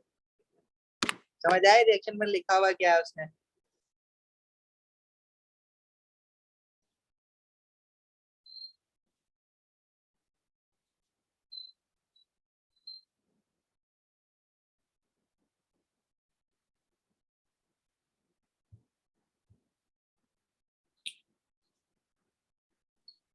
सर ये रिपीट कर देंगे। देखो उसने जो है ना मुझे कहा हुआ है कि लैक्टोन जो है वो साइक्लिक एस्टर्स होते हैं। एस्टर फंक्शनल ग्रुप तो पता है ना क्या होता है, carbon double bonded oxygen over C. जो अल्कोहल और कार्बोक्सिलिक एसिड रिएक्ट करते हैं तो उनकी जो लिंकेज, उनके बीच में जो बॉन्ड होता है वो एस्टर होता है। अब उसने करा क्या कि उसने एक ही मॉलिक्यूल में वो ये कह रहा है कि मॉलिक्यूल में बोथ अल्कोहल भी है और कार्बोक्सिलिक एसिड भी है, तो उसने एक ही मॉलिक्यूल को बैंड करके कार्बोक्सिलिक और अल्कोहल आमने सामने लिया है और वो आपस में रिएक्ट करके एस्टर बना लेंगे। तो कार्बोक्सिलिक का अगर OH निकला है तो अल्कोहल का H निकल जाएगा तो वाटर एलिमिनेट होगा और ये जो ऑक्सीजन है वो इस कार्बन के साथ बॉन्ड बना लेगा जिस कार्बन के साथ OH लगा हुआ है यहाँ पे जाके। जी सर। तो ये साइक्लिक कंपाउंड बन गया ना, तो उसको वो साइक्लिक एस्टर कह रहा है। फंक्शनल ग्रुप जो आ रहा है उसमें वो एस्टर बन रहा है। Okay sir okay. ठीक है। सर वो अगर एस्टर हमारे सिलेबस में है या नहीं एस्टर सर? एस्टर है सिलेबस में। तो सर वो अल्कोहल शायद एथर था ना, कार्बोक्सिलिक एसिड। क्या कह रहे हो? वो शायद एथर है जो नहीं है सिलेबस में। ईथर के रिएक्शंस नहीं है, बस ईथर का फंक्शनल ग्रुप आपको पता होना चाहिए कि वो कार्बन होता है, सिंगल बॉन्डेड ऑक्सीजन और कार्बन। ओके ओके नेमिंग और इसकी होमोलोगस सीरीज, इसकी फैमिली या जनरल फॉर्मूला वगैरह सब कुछ नहीं है। Okay okay. अच्छा, figure 5.1 shows the synthesis of lactone P from compound M। अब इसने जो लैक्टोन बनाया है, ये लैक्टोन P जो होगा, जिसको वो साइक्लिक एस्टर्स कह रहा है, तो वो उसने साइक्लिक एस्टर बनाया है फ्रॉम कंपाउंड M। अब जो कंपाउंड M है वो भी एक साइक्लिक कंपाउंड है, लेकिन उसमें डबल बॉन्ड है, कार्बन कार्बन डबल बॉन्ड। ठीक है, अगर मैं उस स्केलेटल फॉर्मूला बनाया मैंने उसका, अगर स्ट्रक्चर फॉर्मूला अगर हम देखें, 5 कार्बन एटम्स है उसकी साइकिल में, और एक कार्बन के, 2 कार्बन के बीच में डबल बॉन्ड है और एक CH3 भी लगा हुआ है। जो लाइन आगे निकली हुई है CH3 की है ना। अब वो कह रहा है कि हॉट एसिडिफाइड KMnO4 डाला है। अब हमें पता है हॉट एसिडिफाइड KMnO4 ने डबल बॉन्ड रप्चर कर देना है, तो डबल बॉन्ड तो यहाँ से टूट जाएगा, तो ये कंपाउंड खुल जाएगा जाहिर है। जब ये खुलेगा तो जो डबल बॉन्डेड कार्बन है, अब जैसे मैं इस डबल बॉन्डेड कार्बन को, एक को 1 कह रहा हूँ, एक को 2 कह रहा हूँ, सिर्फ समझाने के लिए यहाँ पे। तो जो डबल बॉन्डेड कार्बन 1 है उसके साथ डायरेक्टली एक कार्बन अटैच्ड है, तो ये किस चीज में कन्वर्ट होगा, डबल बॉन्डेड कार्बन 1। और डबल बॉन्डेड कार्बन 2, इसके साथ देखो 2 कार्बन अटैच्ड है, एक CH3 लगा हुआ है आगे चेन में और एक पीछे कार्बन लगा हुआ है। तो डबल बॉन्डेड कार्बन 1 रप्चर होके किस चीज, किस फंक्शनल ग्रुप में कन्वर्ट होगा ये बता दो, और डबल बॉन्डेड कार्बन 2 रप्चर होके किस फंक्शनल ग्रुप में कन्वर्ट होगा ये बता दो मुझे।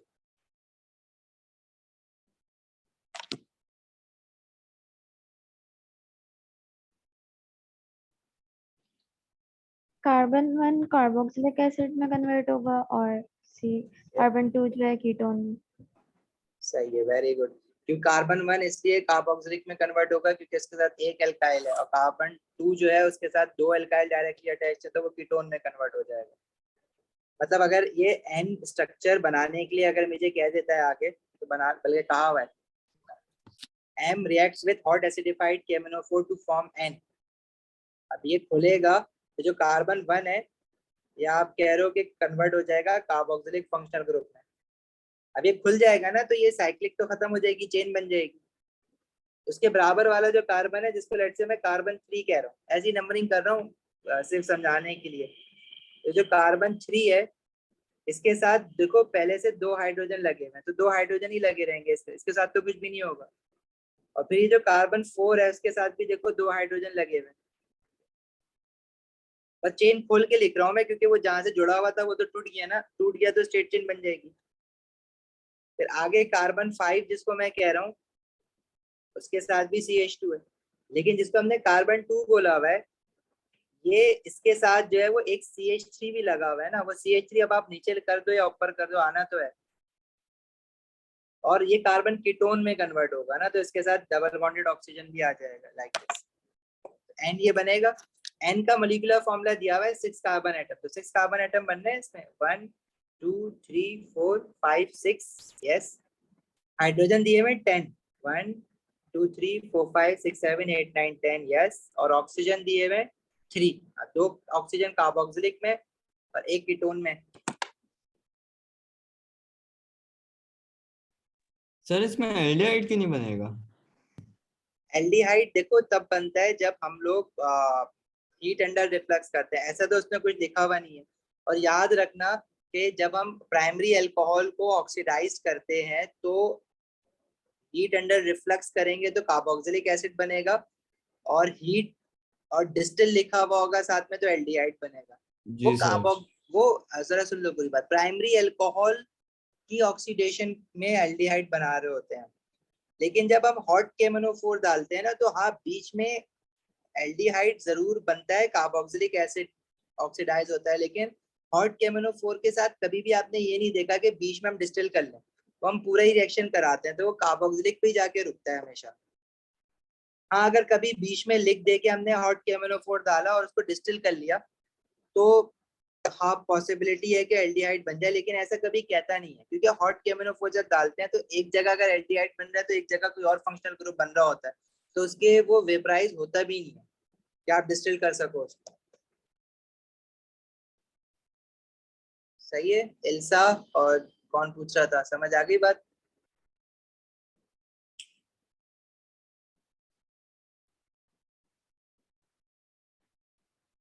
और लेट से कि आप एल्डिहाइड बना भी देते तो ये जो N का मोलिकुलर फॉर्मूला है क्या ये सेटिस्फाई होता? फिर ऑक्सीजन तो एक कम हो जाता ना। एल्डिहाइड बनाते तो 2 ऑक्सीजन होते हैं, हमें तो 3 चाहिए।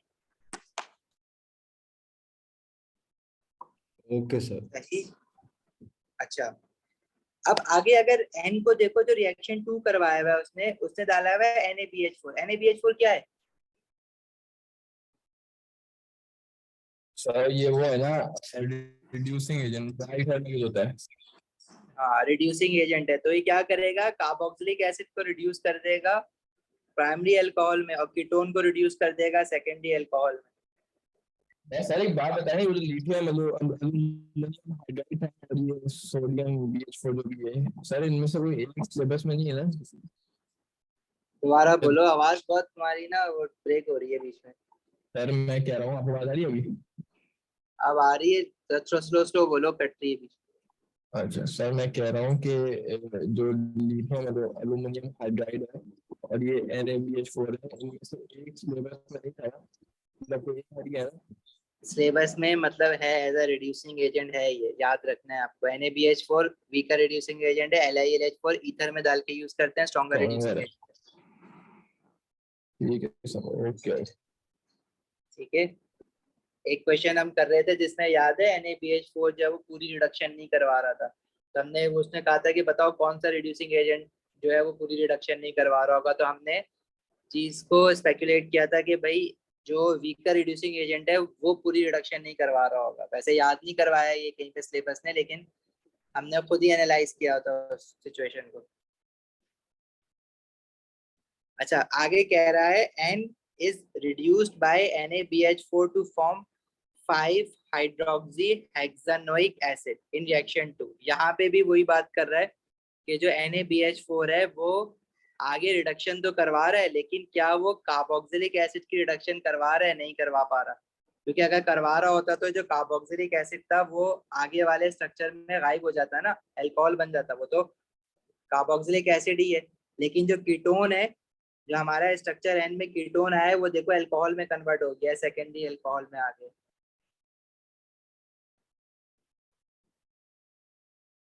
तो अब आप ये बात ना अपने पास नोट्स में लिख लो कि भाई NaBH4 वीकर रिड्यूसिंग एजेंट है। It does not reduces carboxylic acid, it only reduces alcohols. लिख लो अपने पास, जो पेपर में आ चुका है जी। सर NaBH4 की जगह हम टॉलरेंस रिएजेंट यूज कर सकते हैं? टॉलरेंस एजेंट ऑक्सीडाइजिंग एजेंट है भाई, उल्टा काम करेगा। Sorry sorry sorry. सही। अच्छा, सही है सर। अब देखो इसको रिड्यूस करवाया है तो उसने स्ट्रक्चर देखो हमें खुद ही बताया हुआ है ना आगे, कि कार्बोक्सिलिक एसिड बना और आगे सेकेंडरी अल्कोहल बना। मतलब कार्बोक्सिलिक एसिड को तो NaBH4 ने कुछ नहीं करवाया, लेकिन आगे ये जो आपका OH है उस कीटोन है उसको OH में कन्वर्ट कर दिया। तब इसका बोला हुआ तो नहीं है स्ट्रक्चर बनाने के लिए, लेकिन अगर हम बनाए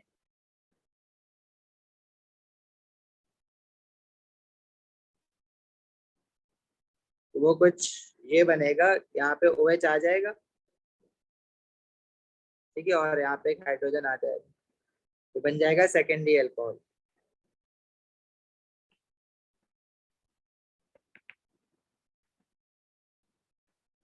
बहरहाल ये बोला हुआ नहीं है बनाने के लिए, इसको मैं हटा रहा हूँ अभी, ये बना के दिया हुआ ऑलरेडी। हमारा जो स्ट्रक्चर है अगर मैं उसका स्केलेटल फॉर्मूला बनाता तो वो कैसे बनता? इसमें पहले कार्बन के साथ कार्बोक्सिलिक, राइट, फिर दूसरे कार्बन के साथ जो आता वो कार्बन दूसरा, तीसरा, चौथा, और पांचवें कार्बन के साथ 1 2 3 4 1 2 3 4 एक CH3 और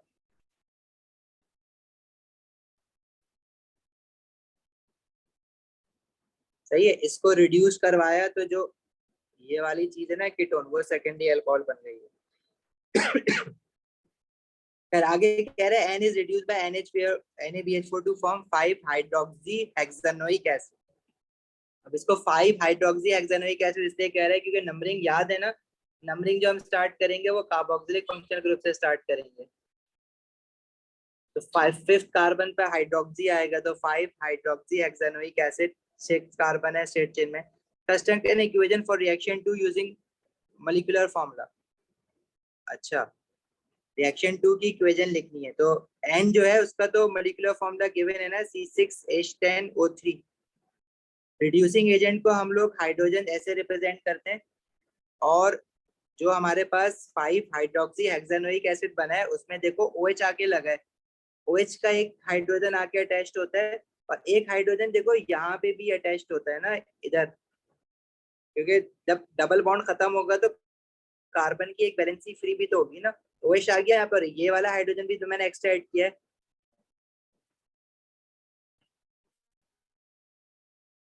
देखो ये अगर ये कीटोन था, इसका डबल बॉन्ड अगर आप खत्म करोगे, मतलब ऑक्सीजन हटा दोगे, तो कार्बन की 2 वैलेंसी फ्री होती हैं। एक के साथ आपने OH लगा दिया तो एक और हाइड्रोजन लगाना पड़ेगा। वो कहाँ से आएंगे हाइड्रोजन? रिड्यूसिंग एजेंट ही लाएगा ना अपने साथ।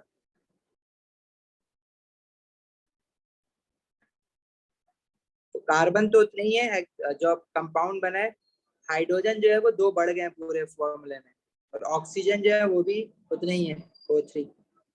ये कार्बोक्सिलिक के 2 ऑक्सीजन, कीटोन का 1 ऑक्सीजन था, अल्कोहल का भी 1 ऑक्सीजन ही है। तो हाइड्रोजन 2 बड़े हैं ना राइट साइड पे, तो लेफ्ट साइड पे बैलेंस करने के लिए फिर मुझे हाइड्रोजन के साथ जो है ना रिड्यूसिंग एजेंट के साथ 2 लगाना पड़ेगा, 2 मोल।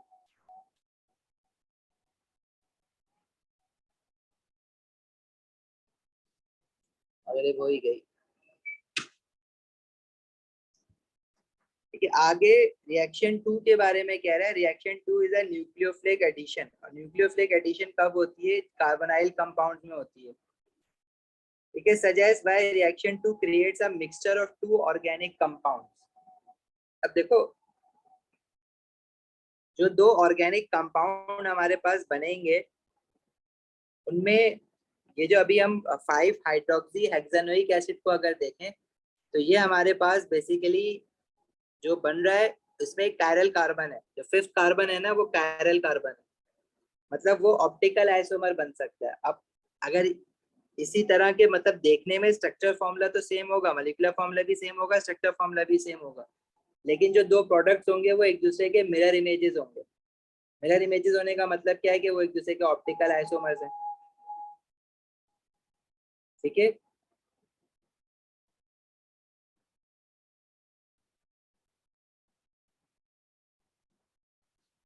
समझ आती है बात?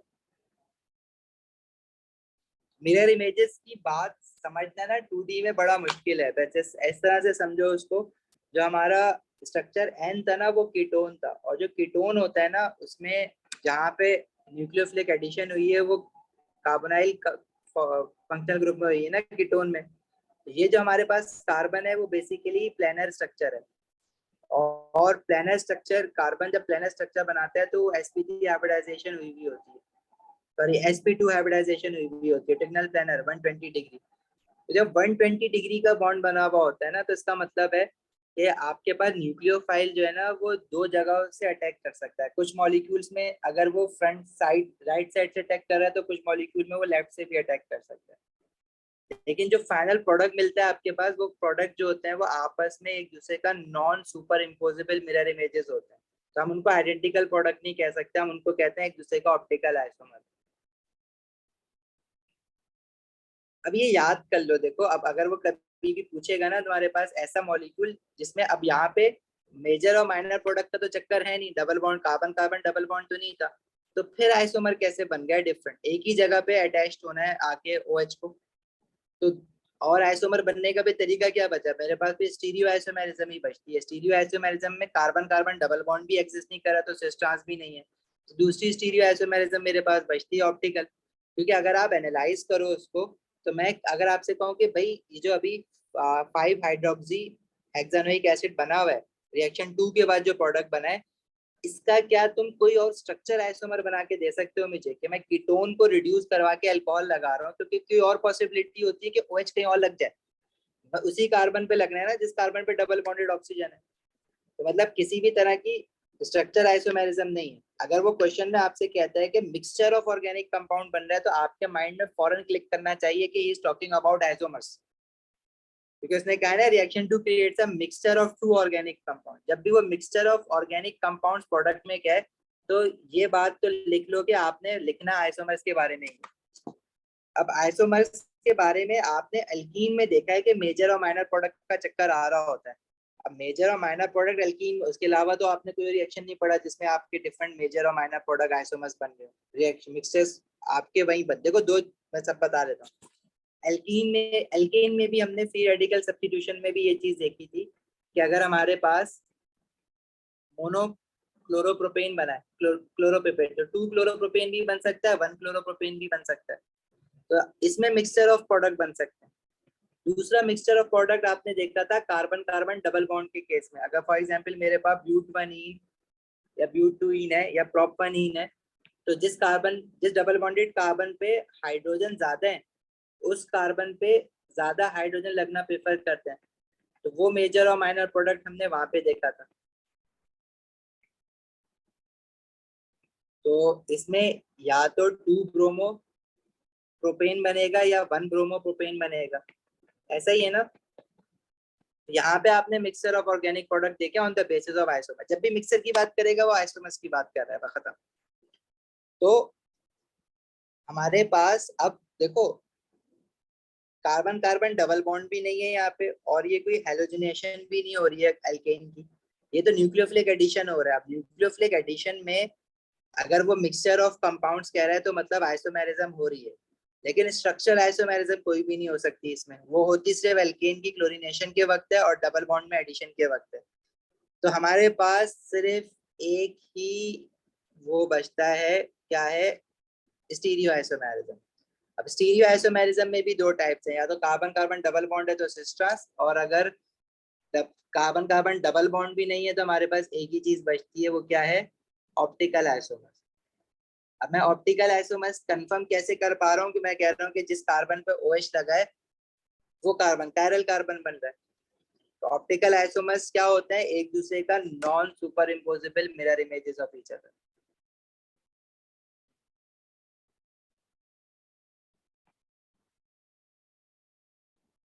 तो इसका आंसर, अब देखो ये कुछ मुश्किल सी चीजें हैं, तो ये कुछ आंसर्स अपने बना के याद करने पड़ेगा, जब भी ऐसा आएगा हम ये करेंगे। तो मिक्सचर ऑफ 2 ऑर्गेनिक कंपाउंड्स क्यों है, because optical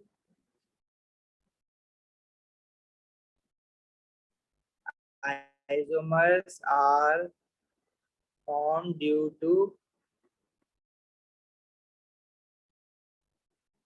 chiral carbon S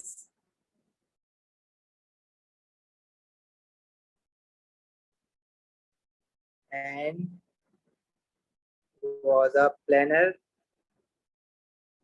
molecule।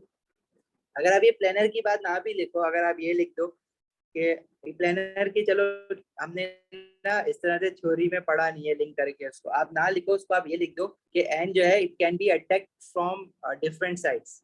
या जो कार्बन है जिसके साथ डबल बॉन्डेड ऑक्सीजन लिखा हुआ है, ऐसे लिख देते हैं S carbon with carbon of carbon double bonded oxygen in N can be nucleophilic attack होता है ना, इसलिए अटैक का वर्ड यूज कर रहे हैं, अटैक फ्रॉम आइदर साइड।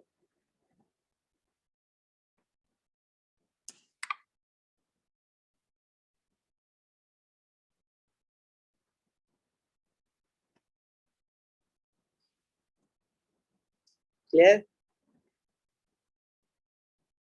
खत्म ही कर लें इसको फिर उठ जाते हैं, आगे बढ़े। आज से ऐसा सभी डॉग में लग रहा है नमाज, हाँ यार नमाज का ब्रेक ले लो, या ये क्वेश्चन जो है हार्डली 5 मिनट का क्वेश्चन और है, लेकिन लैक्टोन पी जो है वो थोड़ा सा ना, यार चलो ब्रेक ले लो नमाज का, 5-10 मिनट का ब्रेक ले लो, तो फिर मैं आगे करा देता हूँ, क्योंकि ये ना टाइम लगेगा, 15 मिनट शायद और लग जाए ये समझाने में आगे का पार्ट। ठीक है।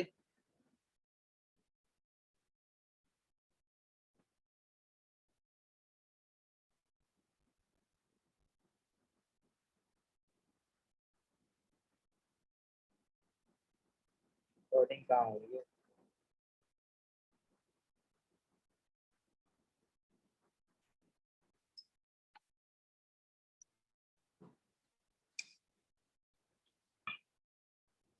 कॉल पे ही हो?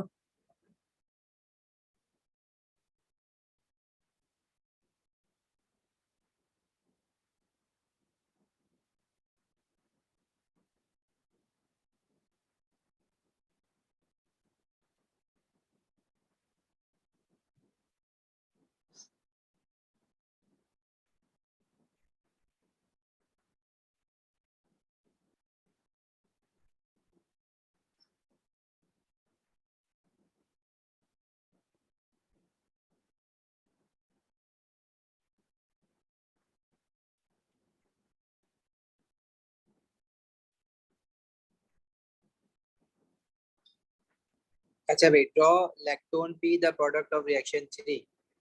ओके, अब इसका लैक्टोन बनाना है। देखो ऊपर वाला जो रिएक्शन 1 दिया हुआ था ना, सिर्फ वो रेफरेंस के लिए दिया हुआ था। वो क्या बताना चाह रहा था कि कार्बोक्सिलिक और अल्कोहल अपनी बन गया है तो ये आपस में मिलके एक साइक्लिक कंपाउंड बनाएगा। अब आपने इसका साइक्लिक कंपाउंड बनाना है। देखो इसमें नंबरिंग हुई भी है 1 2 3 4 5। जो फिफ्थ कार्बन है जिसपे अल्कोहल लगा हुआ है वो वाला कार्बन एटम, और जो फर्स्ट कार्बन है जिसपे कार्बोक्सिलिक लगा हुआ है, ये लोग आपस में ज्वाइन होंगे ना। देखो ऊपर जो लैक्टोन दिया हुआ है उसने, वो जो मॉलिक्यूल था उसके अंदर कितने कार्बन एटम थे? फर्स्ट कार्बन एटम जिसपे कार्बोक्सिलिक लगा हुआ है, फिर 2 3 4, 4 कार्बन एटम थे। 4 कार्बन एटम वाले का जो शेप बना था वो देखो कुछ इस तरह से बना था ना। ये थोड़ा सा खुद ही दिमाग लगाना पड़ेगा। 5 पेंटागन टाइप बना था। अब यहाँ पे आ रहे हैं टोटल 5 कार्बन एटम। ठीक है, तो इसका जो शेप बनेगा वो थोड़ा सा एनालाइज करना पड़ेगा। ये तो अब जैसे 4 कार्बन का पेंटागोनल शेप बन रहा था, तो 5 कार्बन का एक बढ़ के बन रहा है ना। 4 का पेंटागोनल बन रहा है तो 5 कार्बन एटम जो आपस में ज्वाइन होंगे, क्योंकि ये जो 6 कार्बन एटम है ये तो अलग से बाहर ही निकलेगा चेन ब्रांच में। जैसे ऊपर जो उसने एग्जाम्पल दी हुई है उसमें कोई ब्रांच में बाहर नहीं निकल रहा, हमारा वाला निकलेगा, क्योंकि हमारा वाला OH6 कार्बन एटम पे नहीं है, वो 5th कार्बन एटम पे। तो वो 5 कार्बन एटम जब साइकिल बनाएंगे तो उसका शेप जो है कुछ हेक्सागोनल दिखेगा लाइक दिस। और बीच में कहीं पे जाहिर है ऑक्सीजन आएगा, कार्बन नहीं होगा, जैसे ऊपर आया हुआ है लाइक दिस। और जो फर्स्ट कार्बन है उस पर कार्बन डबल बॉन्डेड ऑक्सीजन होगा। और जो 5th कार्बन है उसने बॉन्ड बनाया ना, ये 5th कार्बन, इसको मैं कह रहा हूँ 1 2 3 4 5, और 5th कार्बन पे एक ब्रांच भी निकलेगी बाहर CH3 की। हाँ भाई, ये तो ज्यादती है लेकिन अच्छा क्वेश्चन है।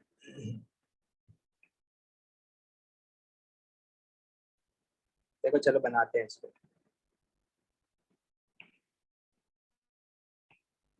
देखो मुझे ये पता है ना, इसको मैं फर्स्ट कार्बन कह रहा हूँ, सेकंड थर्ड फोर्थ फिफ्थ, इसको 6 कह रहे हैं। अब जो बॉन्ड बनेगा वो फर्स्ट कार्बन का कार्बोक्सिलिक का, जैसे अगर H निकला है, OH निकला है, अल्कोहल का H निकलेगा। ये फर्स्ट कार्बन में ये वाला जो बॉन्ड है, ये कार्बन ये बॉन्ड बनाएगा इस ऑक्सीजन के साथ, तो साइकिल आएगी। अब जैसे ये फर्स्ट कार्बन है इसके साथ डबल बॉन्डेड ऑक्सीजन, ठीक है, और 5वां कार्बन घूम के अपना ऑक्सीजन इसके पास ले आया यहाँ से। फर्स्ट कार्बन के बराबर में जो सेकंड कार्बन है वो ये मैंने बना दिया, थर्ड कार्बन ऐसे बना दिया, फोर्थ कार्बन ऐसे बना दिया, फिफ्थ कार्बन जिसके साथ वो है वो ऐसे बना दिया। फिफ्थ कार्बन के साथ ब्रांच में भी एक कार्बन निकल रहा है CH3 की फॉर्म में लाइक दिस। तो आप उसने स्केलेटल फॉर्मूला आई थिंक कहा हुआ तो नहीं है, स्केलेटल ही बनाना है। आप स्ट्रक्चर भी बना सकते हो इस तरह से। स्केलेटल बनाओगे इसका तो स्केलेटल तो और आसान है।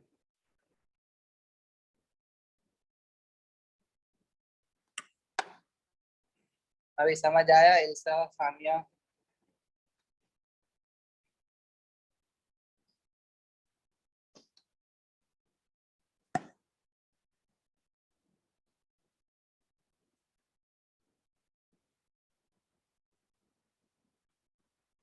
चले आगे, से आयशा का है।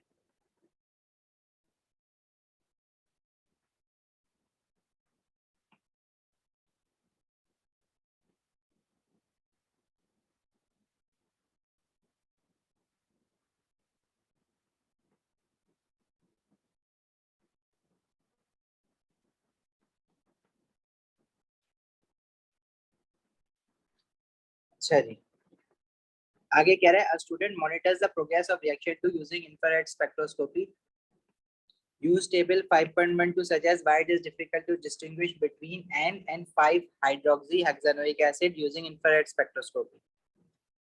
देखो 5-hydroxyhexanoic acid और N के अगर हम स्ट्रक्चर्स कंपेयर करें तो N हमने बनाया था जिसमें कार्बोक्सिलिक फंक्शनल ग्रुप और कीटोन था, और 5-hydroxyhexanoic एसिड में कार्बोक्सिलिक भी है और अल्कोहल भी है।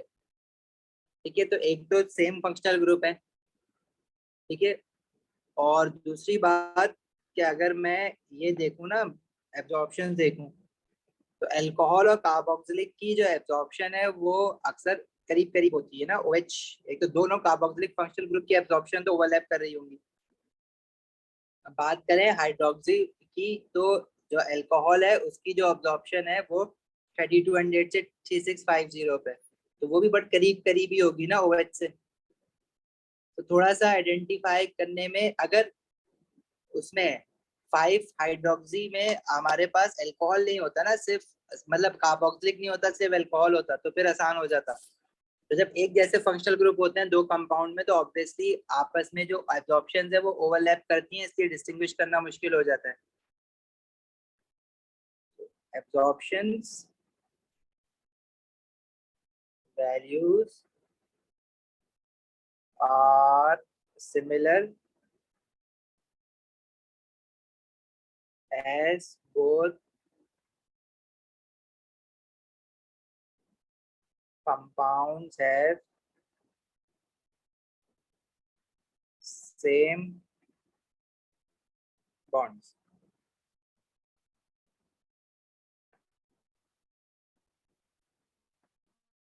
Next कह रहा है unknown lactone Q is analyzed using mass spectroscopy. Table 5.1 shows some information from mass spectrum. M peak और M+1 peak की abundances दी हुई हैं. Show your working. Use the data to reduce the structure of Q. अब एक और lactone है, मुझे पता है लैक्टोन है तो ये तो होगा, उसमें ऑक्सीजन तो होगा और कार्बन डबल बॉन्डेड ऑक्सीजन ये होगा।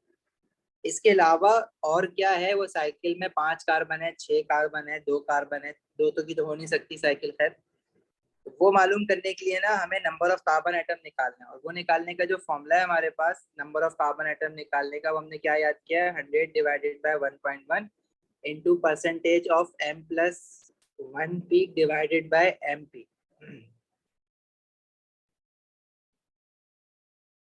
तो जरा बता दोगे निकाल के क्या आ रहा है ये? 100 divided by 1.1, M+1 है 3.15 divided by percentage of M peak 95.5, and number of carbon atom बता दो कितना आ रहे हैं, उसके हिसाब से हम लैक्टोन बना लेंगे। मतलब हर लैक्टोन में ये तो मिल रहा है हमें, एस्टर फंक्शनल ग्रुप। अब कार्बन कितने उसके हिसाब से शेप डिसाइड कर लेंगे उसकी। Sir 3 carbon atom, 3 carbon atoms है तो वो क्वाड्रिलेटरल शेप बन जाएगा। देखो जब उसमें 4 थे तो पेंटागोनल बन रहा था, 5 थे तो हेक्सागोनल बन रहा था। मतलब एक कार्बन एटम तो ये हो गया ना, जिससे एस्टर स्टार्ट हो रहा है। दूसरा कार्बन एटम ये हो गया, तीसरा कार्बन एटम ये है, तो चौथे के साथ यहाँ पे बॉन्ड होगा, तो कुछ इस तरह का शेप मिलेगा। अब अगर आप कार्बन शो कर रहे हो तो हाइड्रोजन दिखा देना उसके साथ, या अगर आप स्केलेटल फॉर्मूला बना रहे हो तो फिर हाइड्रोजन शो करने की जरूरत नहीं है। N3 आ रहा है ना, सही।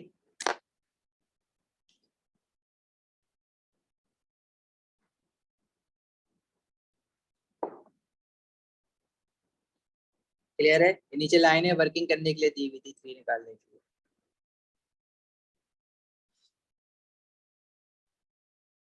चलो ओके, लाफिस।